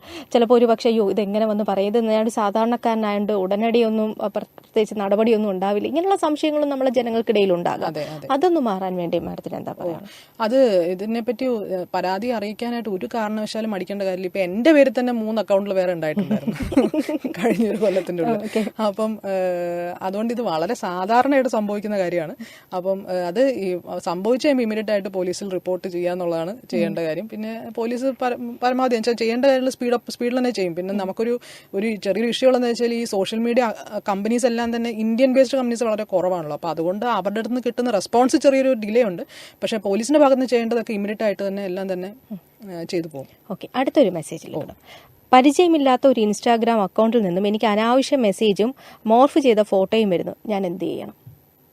ഇതും ഈ പറഞ്ഞതുപോലെ ഇമ്മീഡിയറ്റ് ആയിട്ട് തൊട്ടടുത്ത ഒന്നെങ്കിൽ പോലീസ് സ്റ്റേഷനിലോ അല്ലെങ്കിൽ cybercrime.gov.in അറിയിക്കുക. പിന്നെ ഈ മറ്റേ ഇതിന്റെ ഈ നിങ്ങൾക്ക് വന്നേക്കുന്ന മെസ്സേജസിന്റെ സ്ക്രീൻഷോട്ടും കാര്യങ്ങളും അതിന്റെ ഫോൺ നമ്പറോ വാട്ട് എവർ ഈസ് അവൈലബിൾ, എന്തൊക്കെ ഇൻഫർമേഷൻ ആ അക്കൗണ്ടിനെ പറ്റി നിങ്ങളുടെ ഫോണിൽ അവൈലബിൾ ആണോ അതിന്റെ സ്ക്രീൻഷോട്ട് എടുത്ത് വെക്കുക. പിന്നെ അക്കൗണ്ട് ബ്ലോക്ക് ചെയ്യുക. ഇത്രയും കാര്യങ്ങൾ നിങ്ങൾ ചെയ്യേണ്ടത്. ഓക്കെ, പക്ഷേ ഒരു ഡൗട്ട്, ഞാൻ ഈ ഇൻസ്റ്റാഗ്രാമിനെ കുറിച്ച് പറഞ്ഞപ്പോൾ ഞാനൊക്കെ സോഷ്യൽ മീഡിയ നന്നായിട്ട് ഉപയോഗിക്കുന്ന ഒരു വ്യക്തിയാണ്. പക്ഷേ നമ്മൾ ഇപ്പോൾ പലർക്കും ഈ ഒരു പ്രശ്നം കേൾക്കുമ്പോൾ നമ്മൾ ലോക്ക് ചെയ്യുകയാണ്. നമ്മുടെ ഫേസ്ബുക്ക് പബ്ലിക് ആയിരുന്നു തന്നെ നമ്മളത് ലോക്ക് ചെയ്ത് വെക്കുകയാണ്. അപ്പോൾ ഉള്ള പ്രശ്നം മാഡത്തിന് തന്നെ അറിയാം, ഒരുപാട് ആളുകളിലേക്ക് നമ്മളുടെ ഫേസ്ബുക്ക് എത്തില്ല, നമ്മളുടെ പോസ്റ്റുകൾ എത്തില്ല, കുറച്ച് നമ്മളെ ഫ്രണ്ട്സിൽ മാത്രം ഒതുങ്ങി നിൽക്കുകയാണ്. പക്ഷെ ഇങ്ങനെ ലോക്ക് ചെയ്യുമ്പോൾ നമുക്കൊരാൾക്ക് മെസ്സേജ് ഇടാൻ പറ്റില്ല, കാരണം അയാൾ അത് അക്സെപ്റ്റ് ചെയ്യില്ല. ഇതാരാണ് ലോക്ക് ചെയ്ത്, അയാൾക്ക് വിശ്വാസം ഉണ്ടാവില്ല. ഇങ്ങനെയുള്ള നമ്മളുടെ കുറേ കാര്യങ്ങൾ നഷ്ടപ്പെട്ടു പോവുകയാണ്. അങ്ങനെയുള്ളൊരു സാഹചര്യം ഒഴിവാക്കാനായിട്ട് എന്തെങ്കിലും നടപടികളോ അല്ലെങ്കിൽ അധികൃതരുടെ ഭാഗത്തുനിന്ന് പുതിയ എന്തെങ്കിലും നിയമങ്ങളോ ഉണ്ടായിട്ടുണ്ടോ? ഈ സോഷ്യൽ മീഡിയ അക്കൗണ്ടുകളിൽ നമ്മളുടെ പ്രൈവസീനെ പ്രൊട്ടക്ട് ചെയ്യുക, അറ്റ് ദി സെയിം ടൈം എന്താ ആൾക്കാരോട്ട് റീച്ച് ഔട്ട് ചെയ്യാൻ പറ്റുക. ഇത് രണ്ടും കൂടെ ഒരുമിച്ച് നടക്കുക എന്നുള്ളതാണല്ലോ സോഷ്യൽ മീഡിയ അക്കൗണ്ടിൽ ചെയ്യേണ്ടത്. അപ്പോൾ ഇതിങ്ങനെ ഒരു ഇവോൾവിംഗ് ആയിട്ടുള്ളൊരു സത്യം പറഞ്ഞ ഒരു കാര്യമാണ്. എനിക്ക് തോന്നുന്നു ഒരു സമയത്ത് ഫേസ്ബുക്കിനോ അല്ലെങ്കിൽ ഇൻസ്റ്റാഗ്രാമിനോ ഇത്രയും കൺട്രോൾസ് പോലും ഉണ്ടായിരുന്നില്ല. അങ്ങനത്തെ ഒരു കാലഘട്ടമുണ്ട്. ഇപ്പോഴാണ് ഇത്രയെങ്കിലും ഓപ്ഷൻസ്, ഇപ്പോൾ ലോക്ക് ചെയ്യാം, അതുപോലെ തന്നെ അതിനകത്ത് പ്രൈവറ്റ് സെറ്റിംഗ്സ് ഒത്തിരി കാര്യങ്ങളുണ്ട്. അപ്പം അതൊക്കെ ഇത് വന്നേക്കുന്നത്. അപ്പോൾ ഇത് എന്താ പറയുക, ആ നമുക്ക് ഏത് രീതിയിലാണോ നമ്മളുടെ അക്കൗണ്ട് യൂസ് ചെയ്യേണ്ടത് ആ രീതിയിൽ പ്രൈവസി സെറ്റിംഗ്സ് ചെയ്ത് വെക്കുക എന്നുള്ളത് മാത്രമേ നമ്മളെ കൊണ്ട് ചെയ്യാൻ കഴിയുള്ളൂ. ഇത് അവരുടെ ആൽഗോറിതംസ് ഒന്നും കംപ്ലീറ്റ് ആയിട്ട് ഈ ആക്സസ് നമ്മൾ ആക്സസ് കൊടുക്കുന്നുണ്ടെങ്കിൽ ആക്സസ് കൺട്രോൾ ചെയ്യാൻ കംപ്ലീറ്റ് ആയിട്ട് നിരോധിക്കാൻ പറ്റുന്ന രീതിയിലുള്ള ആൽഗോറിതം ഒന്നും അവർ ചെയ്യുന്നില്ല. ഇപ്പോൾ ഫോർ എക്സാമ്പിൾ ഇപ്പോൾ ഒരു സെക്ഷലി കളർഡ് റിമാർക്ക് വരുവാണ്, അല്ലെങ്കിൽ വളരെ വൃത്തിയായിട്ട് എന്തെങ്കിലും സാധനം ഇമേജസോ കാര്യങ്ങൾ വരുമ്പം അത് ഓട്ടോമാറ്റിക്കായിട്ട് ബ്ലോക്ക് ചെയ്യാനുള്ള ഒരു ഇപ്പൊ സ്ത്രീകളുടെ അക്കൗണ്ട് ആണെങ്കിൽ ഇങ്ങനത്തെ സാധനങ്ങൾ വരുമ്പോൾ ഓട്ടോമാറ്റിക് ആയിട്ട് ബ്ലോക്ക് ചെയ്യാനുള്ള ഒരു ആ രീതിയിലല്ല അവരുടെ ആൽഗോറിതംസ് പലതും സെറ്റ് ചെയ്ത് വെച്ചേക്കുന്നത്. അപ്പം അത് നമുക്ക് നിയന്ത്രിക്കാൻ, ഒരു ലോ എൻഫോഴ്സ്മെന്റ് ഏജൻസി നമുക്ക് നിയന്ത്രിക്കാൻ പറ്റാത്ത കാര്യമാണ്, ഇൻഡിവിജ്വൽസ് നമുക്ക് നിയന്ത്രിക്കാൻ പറ്റാത്ത കാര്യമാണ്. അപ്പം ഇതിന്റെ അകത്ത് ഈ പറഞ്ഞൊരു ഇഷ്യൂ ഉണ്ട്. അല്ല, നമ്മൾ എല്ലാവരും ആഗ്രഹിക്കുന്ന ഒരു സ്വാതന്ത്ര്യമാണ്, അത് ഈ സോഷ്യൽ മീഡിയയിൽ നമ്മളും ആഗ്രഹിക്കുന്നതാണ്. നമുക്ക് കൂടുതൽ ആളുകളിലേക്ക് നമ്മളെ പോസ്റ്റ് എത്താൻ വേണ്ടി ഇടുമ്പോൾ പക്ഷെ നമുക്കത് ലോക്ക് ചെയ്യേണ്ടി വരുന്നു, നമ്മളെ തന്നെ മറ്റുള്ളവർക്ക് വിശ്വാസമില്ലാത്ത സാഹചര്യം വരുന്നു. ആ ഒരു സ്വാതന്ത്ര്യം ഇല്ലായ്മ ഒരു പരിഹാരം നമുക്ക് ഉണ്ടാക്കാൻ പറ്റുമോ അല്ലെങ്കിൽ ഉണ്ടാകുമോ എന്നുള്ളതായിരുന്നു. അതെനിക്ക് തോന്നുന്നു അത് കുറച്ചുകൂടി ഒരു ടെക്നോളജി ബേസ്ഡ് ഒരു ഇഷ്യൂ ആണ്. അപ്പൊ അത് നമുക്ക് ഇപ്പൊ എനിക്ക് ആൻസർ ചെയ്യാൻ പറ്റുമെന്ന് തോന്നുന്നുണ്ട്. പക്ഷെ ഇപ്പൊ ഈ പറഞ്ഞ പോലെ എന്തെങ്കിലും ഒഫൻസ് റിപ്പോർട്ട് ആകുമ്പോൾ പിന്നെ ബാക്കി എന്ത് ചെയ്യാൻ പറ്റുന്നുള്ളത്. പക്ഷെ ഈ പറഞ്ഞതുപോലെ ഒത്തിരി ഒഫൻസുകൾ റിപ്പോർട്ട് ആകുമ്പോൾ ഇപ്പോൾ ഒരേ അക്കൗണ്ടിലൂടെ നിരന്തരമായിട്ട് പല പല ഇത് വരുമ്പം എന്താ പറയാ കുറെ നമ്മൾ ബ്ലോക്ക് ചെയ്യും അല്ലേ. നമ്മൾ ഇതിനു വേണ്ടി തന്നെ കുറെ ആളുകള് വേറെ എന്ത് ചെയ്യണം എന്ന് ചിന്തിച്ച് ഓരോന്നിൽ പോയി അങ്ങനെ അബദ്ധം സംഭവിക്കുന്നുണ്ട്. ആവശ്യമില്ലാത്ത കുറെ കാര്യങ്ങൾ നമ്മൾ ചിലപ്പോൾ ഡൗൺലോഡ് ചെയ്യാം, നമ്മളുടെ സേഫ്റ്റിക്ക് വേണ്ടിയിട്ടാണെന്ന് പറഞ്ഞ് ഡൗൺലോഡ് ചെയ്യുന്നതും അങ്ങനെ അപകടം സംഭവിക്കുന്നുണ്ടല്ലോ അല്ലെ, ആവശ്യമില്ലാത്ത ആപ്ലിക്കേഷനുകൾ. ഓക്കെ മാം, നമുക്ക് അടുത്തൊരു മെസ്സേജിലേക്ക് കൂടെ. അപ്പം അടുത്തൊരു മെസ്സേജ് എന്ന് പറയുന്നത്, എനിക്ക് സ്ഥിരമായി +66 +44 +92 തുടങ്ങിയ വിദേശ നമ്പറുകൾ എന്ന് തോന്നിക്കുന്ന നമ്പറിൽ നിന്നും കൂടാതെ 6 അക്കം 7 അക്കമുള്ള നമ്പറുകളിൽ നിന്നും മറ്റും കോളുകൾ വരുന്നു. അത് എങ്ങനെ തടയാൻ സാധിക്കും? അത് ആക്ച്വലി ആ നമ്പേഴ്സ് വരുമ്പോൾ അത് ബ്ലോക്ക് ചെയ്യാന്നുള്ളതാണ്. പിന്നെ നിങ്ങൾക്ക് ആരും ഈ കൺട്രീസിൽ ഈ +44 +92 +6 എന്നൊക്കെ പറയുന്ന ഓരോരോ കൺട്രീസിന്റെ കോഡാണ്. അവിടെ നിന്ന് ശരിക്കും പറഞ്ഞാൽ നിങ്ങൾക്ക് ആരെയും അറിയില്ലെങ്കിൽ നിങ്ങൾ ആ കോളൊന്നും എടുക്കേണ്ട ഒരു ആവശ്യമില്ല. അത് കോൾ എടുക്കാണ്ടിരിക്കുക, പിന്നെ ബ്ലോക്ക് ചെയ്യുക എന്നുള്ളതാണ് ചെയ്യാൻ പറ്റിയ കാര്യം. ബ്ലോക്ക് ചെയ്യുക, അതാണ്. എനിക്ക് തോന്നുന്നു മിക്കവാറും ഒക്കെ ഒരുപാട് നമ്പറുകൾ ബ്ലോക്ക് ചെയ്തിട്ടുള്ള ഇപ്പൊ ഒരു നമ്പർ നമ്മൾ ബ്ലോക്ക് ചെയ്യുന്നു, പിന്നെ വേറൊരു നമ്പർ അങ്ങനെ സംഭവിക്കുന്നുണ്ടല്ലോ. ഇതിപ്പോ നമ്മൾ സത്യം പറഞ്ഞാൽ ഫേസ് ചെയ്യുന്ന ഒരു വലിയ ഇഷ്യൂ ഇങ്ങനത്തെ ഈ പല സൈബർ ഫ്രോഡിലും നമ്മൾ അതിന്റെ ഉറവിടം തപ്പി പോകുമ്പോൾ ആൾക്കാരെ കോൺടാക്ട് ചെയ്യുന്ന ഇപ്പോൾ വാട്സ്ആപ്പ് നമ്പറുകളാണെങ്കിലും ടെലിഗ്രാം നമ്പറുകളാണെങ്കിലും ഇപ്പൊ ഈ പറഞ്ഞതെല്ലാം മിക്കവാറും ഇതിലും വെർച്വൽ നമ്പേഴ്സ് എന്നായിരിക്കും വിളിക്കുന്നത്. അപ്പൊ അതിന്റെയൊക്കെ നമ്മൾ IP തപ്പി പോകുമ്പോൾ മിക്കവാറും ഈ കോൾ സെന്റേഴ്സ് ഓപ്പറേറ്റ് ചെയ്യുന്നത് ഇന്ത്യന്റെ പുറത്തുനിന്നാണ്. അപ്പൊ അതുകൊണ്ട് തന്നെ നമ്മൾക്ക് ഇവിടുന്ന് അങ്ങോട്ട് ആക്സസ് ചെയ്യാൻ, ഫോർ എക്സാമ്പിൾ ഈ കംബോഡിയ, ലാവോസ് അങ്ങനത്തെ വിദേശ രാജ്യങ്ങളിൽ നിന്നാണ് പല സ്ഥലങ്ങളിൽ ഈ കോൾ സെന്റേഴ്സ് ഓപ്പറേറ്റ് ചെയ്യുന്നത്. അപ്പൊ അതുകൊണ്ടാണ് നമുക്ക് അവിടെ ചെന്നിട്ട് ഇത് അത് കൺട്രോൾ ചെയ്യാൻ പറ്റുന്നതിലൊരു പരിമിതി വരുന്നത്. ഓക്കെ, അപ്പോൾ നമുക്ക് എന്തായാലും ഇനി അടുത്തൊരു മെസ്സേജിലേക്ക് കൂടെ പോവാം. ഫാൻസി നമ്പറുള്ള കറൻസി വിറ്റാൽ ക്യാഷ് കിട്ടുമോ? ഇങ്ങനെയുള്ള പരസ്യങ്ങൾ ഫേസ്ബുക്കിൽ കാണാറുണ്ട്, ഇത് സത്യമാണോ? അല്ല, ഇത് എന്തായാലും തട്ടിപ്പാണ്. ഒറ്റ വാക്കിലങ്ങ് പറയാം, തട്ടിപ്പാണ്. ഇതിന് പ്രത്യേകിച്ച് നമുക്ക് ഒരു വിശദീകരണവും ഇല്ല. ഓക്കെ, അടുത്തൊരു മെസ്സേജ് കൂടിയുണ്ട്. ഓൺലൈൻ പർച്ചേസിൽ നാം ഏറ്റവും കൂടുതൽ ശ്രദ്ധിക്കേണ്ടത് എന്തൊക്കെയാണ്? ഈ പല സമയങ്ങളിൽ വെച്ചാൽ ഒത്തിരി ഡിസ്കൗണ്ട് ഒക്കെ ഇട്ട് നമ്മൾ കാണും. അപ്പം നമ്മൾ നമുക്കൊരു അട്രാക്ഷൻ ആയിരിക്കും ഇത് വാങ്ങാനായിട്ട്. അപ്പം ഇപ്പം ഫ്ലിപ്കാർട്ട്, ആമസോൺ അങ്ങനത്തെ നമ്മൾ സ്ഥിരമായിട്ട് യൂസ് ചെയ്യുന്ന ആപ്പുകളുണ്ടല്ലോ, അപ്പൊ അതൊന്നും കുഴപ്പമുണ്ടാവില്ല മിക്കവാറും. പക്ഷെ ഈ പലതും എന്താ വെച്ചാൽ ഈ ഇങ്ങനത്തെ വെബ്സൈറ്റ്സിനെ ഇമിറ്റേറ്റ് ചെയ്തുകൊണ്ടുള്ള വേറെയും കുറെ വെബ്സൈറ്റ്സ് ഉണ്ടാവും അതിനകത്ത്. അപ്പൊ നിങ്ങൾ കൃത്യമായിട്ട് അതിന്റെ ബ്രൗസറിന്റെ പേര് കൃത്യമായിട്ട് വായിച്ചു നോക്കുക, ഇത് ആമസോൺ തന്നെയാണോ അല്ലെങ്കിൽ ഏതെങ്കിലും അറിയപ്പെടുന്ന വെബ്സൈറ്റിൽ തന്നെയാണോ എന്നുള്ളത് വായിച്ചു നോക്കുക. പിന്നെ അതിന്റെ അകത്ത് ഈ ലോഗോകൾ ഇപ്പൊ ഇപ്പം ആഡിഡാസിന്റെ ഒരു എന്തെങ്കിലും സാധനമായിരിക്കും പറഞ്ഞു, പക്ഷെ ആക്ച്വലി അതിന്റെ ലോഗോ നോക്കാതെ ആഡിഡാസ് തന്നെയാണോ എന്നുള്ളത്, അല്ലെങ്കിൽ എന്റെ ഇമിറ്റേഷൻ വല്ലതാണോ എന്നുള്ളത്. അപ്പം ഇത് നിങ്ങൾ കൃത്യമായിട്ട് അത് വായിച്ചു നോക്കിയിട്ട് വേണം. വെച്ചാൽ നമ്മളത് പെട്ടെന്ന് കാണുമ്പോൾ അങ്ങോട്ട് അട്രാക്റ്റഡ് ആയിട്ട് ചെയ്യരുത്, അത്രയും നമ്മൾ ശ്രദ്ധിച്ചാൽ മതിയാവും. അപ്പൊ ശ്രദ്ധിക്കേണ്ട ഇപ്പൊ ഓൺലൈൻ പർച്ചേസിൽ നമ്മൾ കൂടുതൽ ശ്രദ്ധിക്കേണ്ടത് അപ്പൊ അങ്ങനെ എന്തൊക്കെയാണ്? അതൊരു ശ്രോതാവ് ചോദിച്ചിരിക്കുന്നതാണ്, മെസ്സേജാണ്. അപ്പൊ അതിനകത്ത് ഈ പറഞ്ഞതുപോലെ നിങ്ങൾ ആ ആക്സസ് ചെയ്യുന്ന വെബ്സൈറ്റ് എല്ലാം ഒന്നാമത് അറിയപ്പെടുന്ന വെബ്സൈറ്റുകളാണോ, പിന്നെ അതിന്റെ കമന്റ് സെക്ഷൻസ് നോക്കാം. അപ്പൊ ഏകദേശം വായിച്ചു നോക്കുമ്പോൾ നിങ്ങൾക്ക് മനസ്സിലാവും ഒരു ബോട്ട് ഒരു മറ്റേ ഒരു ഓട്ടോമാറ്റിക് ജനറേറ്റഡ് ആയിട്ടുള്ള കുറെ മെസ്സേജസ് ആണോ അല്ലെങ്കിൽ ആക്ച്വലി ആൾക്കാർ എഴുതിയ മെസ്സേജസ് ആണോ എന്നൊക്കെയുള്ള നിങ്ങൾക്ക് അതിന്റെ റിവ്യൂസ് കാണുമ്പോൾ തന്നെ മനസ്സിലാവും. പിന്നെ ഉള്ളത് എന്താ പറയാ, ഈ വാങ്ങിക്കുന്ന പ്രോഡക്റ്റ് ശരിക്കും നിങ്ങൾ ഉദ്ദേശിക്കുന്ന പ്രോഡക്റ്റ് ആണോ എന്നുള്ളത് കറക്റ്റായിട്ട് അതിൻ്റെ അകത്ത് സ്പെസിഫിക്കേഷനും പിന്നെ ആ കമ്പനിയുടെ പേരും എല്ലാം കറക്റ്റായിട്ട് തന്നെ വായിച്ചു നോക്കിയിട്ട് മാത്രം പർച്ചേസ് നടത്തുക എന്നുള്ളതാണ്. പിന്നെ ഒരു പർച്ചേസിലും നിങ്ങളുടെ മറ്റേ OTP എന്താ പറയുക, ഇപ്പം നിങ്ങൾ ഏതായാലും UPI ആപ്പിലോട്ടായിരിക്കും പോകുന്നത്. അപ്പം നിങ്ങളുടെ ആ റെസ്പെക്ട് UPI ആപ്പിൽ നിങ്ങൾക്ക് OTP ഓഫ് കോഴ്സ് ഇട്ട് കൊടുക്കണം. പക്ഷെ അതല്ലാണ്ട് നിങ്ങളുടെ ഡീറ്റെയിൽസ് ഒന്നും ആ വെബ്സൈറ്റിൽ കൊടുക്കേണ്ട ആവശ്യമില്ല. അപ്പോൾ അതൊന്ന് ശ്രദ്ധിക്കുന്നത് നല്ലതായിരിക്കും. അതോടൊപ്പം തന്നെ എനിക്കൊന്ന് ഇടയ്ക്ക് പേപ്പറിൽ വന്നൊരു വാർത്തയായിരുന്നു, ഫീസ് അടച്ചോ ബാങ്ക് വിവരങ്ങൾ നൽകാം എന്നും പറഞ്ഞു വന്നിട്ടുണ്ടായിരുന്നു പേപ്പറിൽ. എനിക്കൊന്ന് പോലീസ് അതിനെതിരെ ജാഗ്രത പുലർത്തണമെന്നൊക്കെ പറഞ്ഞൊരു മെസ്സേജ് തന്നിട്ടുണ്ടായിരുന്നു. എന്തായിരുന്നു ആ ഒരു മെസ്സേജ്? ടെലഗ്രാമിലായിരുന്നു തോന്നുന്നു എനിക്ക് അത്ര ഒരു മെസ്സേജ് വന്നതായിട്ടൊരു വാർത്ത വന്നിരുന്നത്. ഇപ്പം ഈ കഴിഞ്ഞ ആഴ്ച വന്നൊരു സംഭവം, നിങ്ങളുടെ ഡീറ്റെയിൽസ് തരൂ, ലാപ്ടോപ്പ് സൗജന്യമായിട്ട് കേരള സർക്കാർ കൊടുക്കുന്നു പറഞ്ഞിട്ടൊരു ലിങ്ക് പല വാട്സാപ്പ് ടെലിഗ്രാം ഗ്രൂപ്പുകളിൽ സർക്കുലേറ്റ് ആയിട്ടുണ്ടായിരുന്നു. അപ്പോൾ അത് തെറ്റായൊരു സന്ദേശമാണെന്നുകൊണ്ട് പോലീസ് സന്ദേശം കൊടുത്തിട്ടുണ്ടായിരുന്നു. അപ്പോൾ ഇങ്ങനത്തെ എന്തെങ്കിലും കാണുമ്പോൾ നിങ്ങൾക്ക് സംശയം തോന്നുന്നുണ്ടെങ്കിൽ ഈ പറഞ്ഞതുപോലെ ഒന്നെങ്കിൽ ആ സർക്കാരിന്റെ വെബ്സൈറ്റിൽ പോയി ചെക്ക് ചെയ്യുക ഇങ്ങനെ ഒരു സംഭവം ഉണ്ടെന്നുള്ളത്. രണ്ടാമത് പോലീസ് സ്റ്റേഷനിൽ വിളിച്ച് ചോദിക്കുക ഇങ്ങനെയൊരു സ്കീം വല്ലതും സർക്കാരിന്റെ ഉണ്ടോ എന്നുള്ളത്. ഇപ്പം കേട്ട് കഴിഞ്ഞാൽ നമുക്ക് തന്നെ ഒരു സംശയം തോന്നൂല്ലോ, എല്ലാ കുട്ടികൾക്കും സൗജന്യ ലാപ്ടോപ്പ് എന്ന് പറയുമ്പോൾ. അതെ, തീർച്ചയായിട്ടും. അപ്പോൾ ഒരു മെസ്സേജ് കൂടെ, നമ്മുടെ ലാസ്റ്റ് മെസ്സേജ് ആണ് കേട്ടോ. ഒരു സാധാരണക്കാരൻ എന്ന നിലയിൽ നമ്മുടെ ഓൺലൈൻ ഇടപാടുകളും നാം ഉപയോഗിക്കുന്ന സോഷ്യൽ മീഡിയ സംവിധാനങ്ങളും എങ്ങനെ സുരക്ഷിതമാക്കും? നമ്മൾ ഈ പറഞ്ഞതുപോലെ നമ്മളുടെ സോഷ്യൽ മീഡിയ അക്കൗണ്ടുകൾ നമുക്ക് എത്രത്തോളം ആക്സസ് നമ്മൾ അലൗ ചെയ്യുന്നുണ്ടോ അതിനനുസരിച്ചിട്ടാണ് ബാക്കിയുള്ളവർക്ക് ആക്സസ് കിട്ടുന്നത്. അപ്പോൾ അത് ഈ പല സമയങ്ങളിലും നമ്മൾ അക്കൗണ്ടുകൾ സ്റ്റാർട്ട് ചെയ്യുമ്പോൾ നമ്മൾ അതിൻ്റെ പ്രൈവസി സെറ്റിങ്സ് നമ്മൾ ചെക്ക് ചെയ്യാറേയില്ല. നമ്മളത് ഓട്ടോ മോഡിൽ എന്താണോ അവിടെ സെറ്റ് ചെയ്ത് കഴിഞ്ഞാൽ അത് തന്നെ നമ്മൾ കണ്ടിന്യൂ ചെയ്യുന്നത്. അപ്പോൾ അത് ഒരിക്കലും ചെയ്യരുത്. നമ്മൾ സോഷ്യൽ മീഡിയ അക്കൗണ്ടിൽ സ്റ്റാർട്ട് ചെയ്യുമ്പം ഡെഫിനറ്റ് ആയിട്ട് പ്രൈവസി സെറ്റിങ്സിൽ പോയിട്ട് കൃത്യമായിട്ട് വായിച്ച് നോക്കി നമുക്ക് എന്തൊക്കെ സെറ്റിങ്സ് ആണ് വേണ്ടതെന്നുള്ളതനുസരിച്ച് നമ്മൾ കാര്യങ്ങൾ സെറ്റ് ചെയ്യണം. ഇപ്പോൾ ഫോർ എക്സാമ്പിൾ നമ്മൾ ഷെയർ ചെയ്യുന്ന പോസ്റ്റുകൾ ഫ്രണ്ട്സ് മാത്രം കണ്ടാൽ മതിയോ, അല്ലെങ്കിൽ എല്ലാവരും കാണണോ, അല്ലെങ്കിൽ ഫാമിലി മാത്രം കണ്ടാൽ മതിയോ? അപ്പോൾ അതൊക്കെ നമുക്ക് സെറ്റ് ചെയ്യാൻ പറ്റുന്ന കാര്യങ്ങളാണ്. അപ്പം അത് കൃത്യമായിട്ട് നോക്കിയിട്ട് സെറ്റ് ചെയ്യുക. പിന്നെ പാസ്വേഡുകൾ നല്ല ശക്തമായിട്ടുള്ള പാസ്വേഡ്സ് ഉപയോഗിക്കുക. വളരെ സിമ്പിളായിട്ടുള്ള പാസ്വേഡ്സ് പരമാവധി ഉപയോഗിക്കാണ്ടിരിക്കുക. പിന്നെ അതുപോലെ തന്നെ നമ്മളുടെ ഫോണിൽ നമുക്ക് പരമാവധി നമ്മൾ ആവശ്യമില്ലാത്ത ആപ്പുകൾ നമ്മൾ പരമാവധി ഒഴിവാക്കുക. നമുക്ക് കാരണം ഈ ആപ്പുകൾ എന്തൊക്കെ പറഞ്ഞാലും ഏതൊക്കെ ആപ്പുകളാണെങ്കിലും ചിലത് ഓഫ് കോഴ്സ് വളരെ കൃത്യമായിട്ട് തന്നെ ഫ്രോഡിന് വേണ്ടി ഉപയോഗിക്കുന്ന ആപ്പുകളാണ്. പക്ഷേ എന്ത് ആപ്പാണെങ്കിലും എങ്ങനെ പോലും കുറേ ഡേറ്റ അത് ആക്സസ് ചെയ്യുന്നുണ്ട്. അപ്പം നമ്മളുടെ ആവശ്യമുള്ള ആപ്പുകൾ മാത്രം നമ്മൾ ഫോണിൽ വെക്കുന്ന രീതിയിലോട്ട് മാറുക.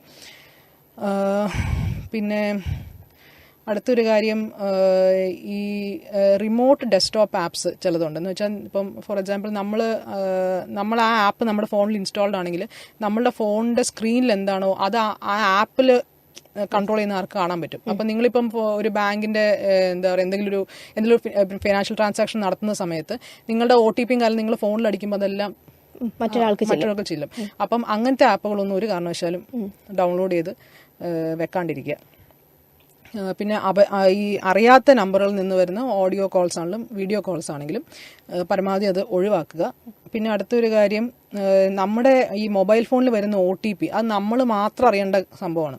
അത് വേറെ ഒരു ബാങ്കുകളോ പോലീസോ ആരും ചോദിക്കില്ല. അങ്ങനെ ഒരു സാധനം ആരും OTP ചോദിക്കില്ല. അപ്പം അതുകൊണ്ട് അങ്ങനെ ഏതെങ്കിലും ബാങ്കുകളിൽ നിന്ന് കോൾ വന്ന് ചോദിക്കുന്നുണ്ടെങ്കിലോ അല്ലെങ്കിൽ ലോ എൻഫോഴ്സ്മെന്റ് ഏജൻസി ചോദിക്കുന്നുണ്ടെങ്കിലോ അത് ഡെഫിനറ്റ് ആയിട്ട് തട്ടിപ്പാണ്. അപ്പോൾ അതുകൊണ്ട് ഈ നമ്മുടെ ഫോണിൽ വരുന്ന OTP നമ്മൾ വളരെ കെയർഫുൾ ആയിരിക്കണം, നമ്മൾ മാത്രം ഉപയോഗിക്കുക.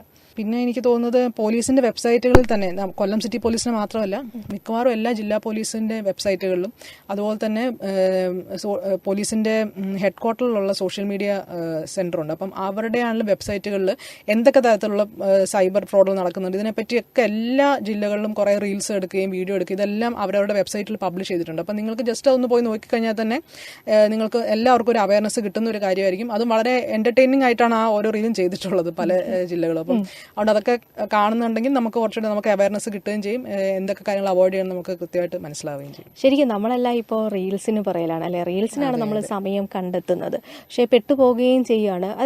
അതുകൊണ്ട് തന്നെ ഒരു സാധാരണ ഒരു വ്യക്തി എന്ന നിലയിൽ നമ്മളെ ഒരു പക്ഷേ ഇത് കേൾക്കുന്ന എല്ലാ ശ്രോതാക്കൾക്കും ഉള്ളിൽ തോന്നുന്ന ഒരു ചോദ്യം ഞാൻ ചോദിക്കുകയാണ്. അതായത് നമ്മളിപ്പോൾ ഈ അടുത്ത സമയത്ത് ഞാനൊരു പരസ്യം തന്നെയാണ് കണ്ടത്. ഒരു കമ്പനി പറയുകയാണ്, നിങ്ങൾക്ക് ഒരിക്കലും ഇത്തരത്തിലുള്ള കോളുകൾ അല്ലാതെങ്കിൽ സ്പാം കോൾസ് വരില്ല, ഞങ്ങൾ തന്നെ അത് ബ്ലോക്ക് ചെയ്യുന്നു. ഇത്തരത്തിൽ നമുക്ക് സർക്കാർ സംവിധാനങ്ങളുണ്ടോ? നമുക്ക് ഇതുപോലുള്ള നമ്പറുകൾ വരുന്നുണ്ടെങ്കിൽ അത് ഓൾറെഡി നമ്മുടെ ഫോണിലേക്ക് വരാതിരിക്കാനുള്ള സംവിധാനങ്ങൾ ഇനി ഭാവിയിലെങ്കിലും നമുക്കുണ്ടാകുമോ? അത് ഭാവിയിൽ ഉണ്ടാവും നമുക്ക് പ്രതീക്ഷിക്കാം. ഇത് സാധാരണ ഒരു ജനത്തിന്റെ ഒരു ചോദ്യമായിരിക്കാം. അങ്ങനെ ഒന്നും ഉണ്ടായിക്കൂടെ, ഞങ്ങളുടെ ഫോണിലേക്ക് ഇങ്ങനെ വരാതിരുന്നൂടെ? കാരണം പെട്ടുപോവുകയാണല്ലോ. അപ്പൊ ഇങ്ങനെയുള്ള കോളുകൾ എങ്ങനെ അത് സർക്കാർ രീതിയിൽ അത് നിർത്തലാക്കിക്കൂടെ? അതെനിക്ക് തോന്നുന്നത് അതൊരു വലിയൊരു ഓപ്പറേഷൻ തന്നെയായിരിക്കും അങ്ങനെ ചെയ്യണമെന്നുണ്ടെങ്കിൽ. കാരണം ആദ്യമേ അത് സ്പാം ആയിട്ടുള്ള കോളുകളാണോ നമ്പറുകളാണോ എന്നുള്ള ഐഡന്റിഫൈ ചെയ്യണം. കാരണം ഇന്നസെന്റ് ആയിട്ടുള്ള ആരുടെയും കോൾ പിന്നെ ബ്ലോക്ക് ആവാൻ പാടില്ലല്ലോ ഇപ്പൊ ഈ സിം കാർഡ്സ് ഇഷ്യൂ ചെയ്യുമ്പോൾ. അപ്പം ഈ സിം കാർഡുകൾ ഇഷ്യൂ ചെയ്യുന്ന സമയത്ത് തന്നെ ശരിക്കും പറഞ്ഞാൽ ഒത്തിരി ഈ ചെക്ക് ആൻഡ് ബാലൻസ് വെച്ചിട്ടാണ് സിം കാർഡുകൾ ഇഷ്യൂ ചെയ്യുന്നത്. പിന്നെ അതിനെ മിസ്യൂസ് ചെയ്യപ്പെടുന്നതുകൊണ്ടുള്ളൊരു വലിയൊരു പ്രശ്നമാണ് സത്യം പറഞ്ഞാൽ ഇത്രയധികം സ്പാം കോൾസ് ഉണ്ടാകുന്നത്. അപ്പം അതിന് ഒരു എന്താ പറഞ്ഞ ടെക്നോളജിക്കൽ സൊല്യൂഷൻ ഉണ്ടാവാമെന്ന് നമുക്ക് പ്രതീക്ഷിക്കാം ഭാവിയിൽ. ഓക്കെ, നല്ലൊരു പ്രതീക്ഷയിൽ തന്നെ നമുക്ക് നിർത്താമല്ലേ ഈ പരിപാടിയും. അപ്പൊ എനിക്ക് തോന്നുന്നു അവസാനമായി നമ്മുടെ ശ്രോതാക്കളോട് ഈ ഒരു വിഷയത്തിൽ പ്രത്യേകിച്ച് ഈ ഓൺലൈൻ തട്ടിപ്പിനെ കുറിച്ചിട്ട് കൂടുതൽ ജാഗ്രത പുലർത്താൻ എന്താണ് പറയാനുള്ളത്?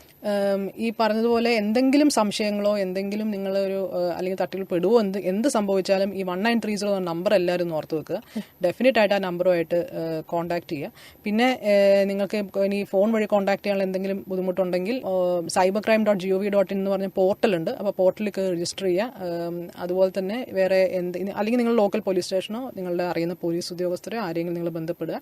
പിന്നെ അതുകൂടാണ്ട് ഈ നിങ്ങളുടെ ജില്ലാ പോലീസിന്റെ വെബ്സൈറ്റിൽ കയറിയിട്ട് അതിൽ വരുന്ന ഇൻഫർമേഷനും മറ്റേ ബാക്കിയുള്ള കാര്യങ്ങളും എല്ലാം ഒന്ന് മിക്കവാറും എല്ലാ അലേർട്ട്സും വരുന്നുണ്ടാവും വെബ്സൈറ്റിൽ തന്നെ.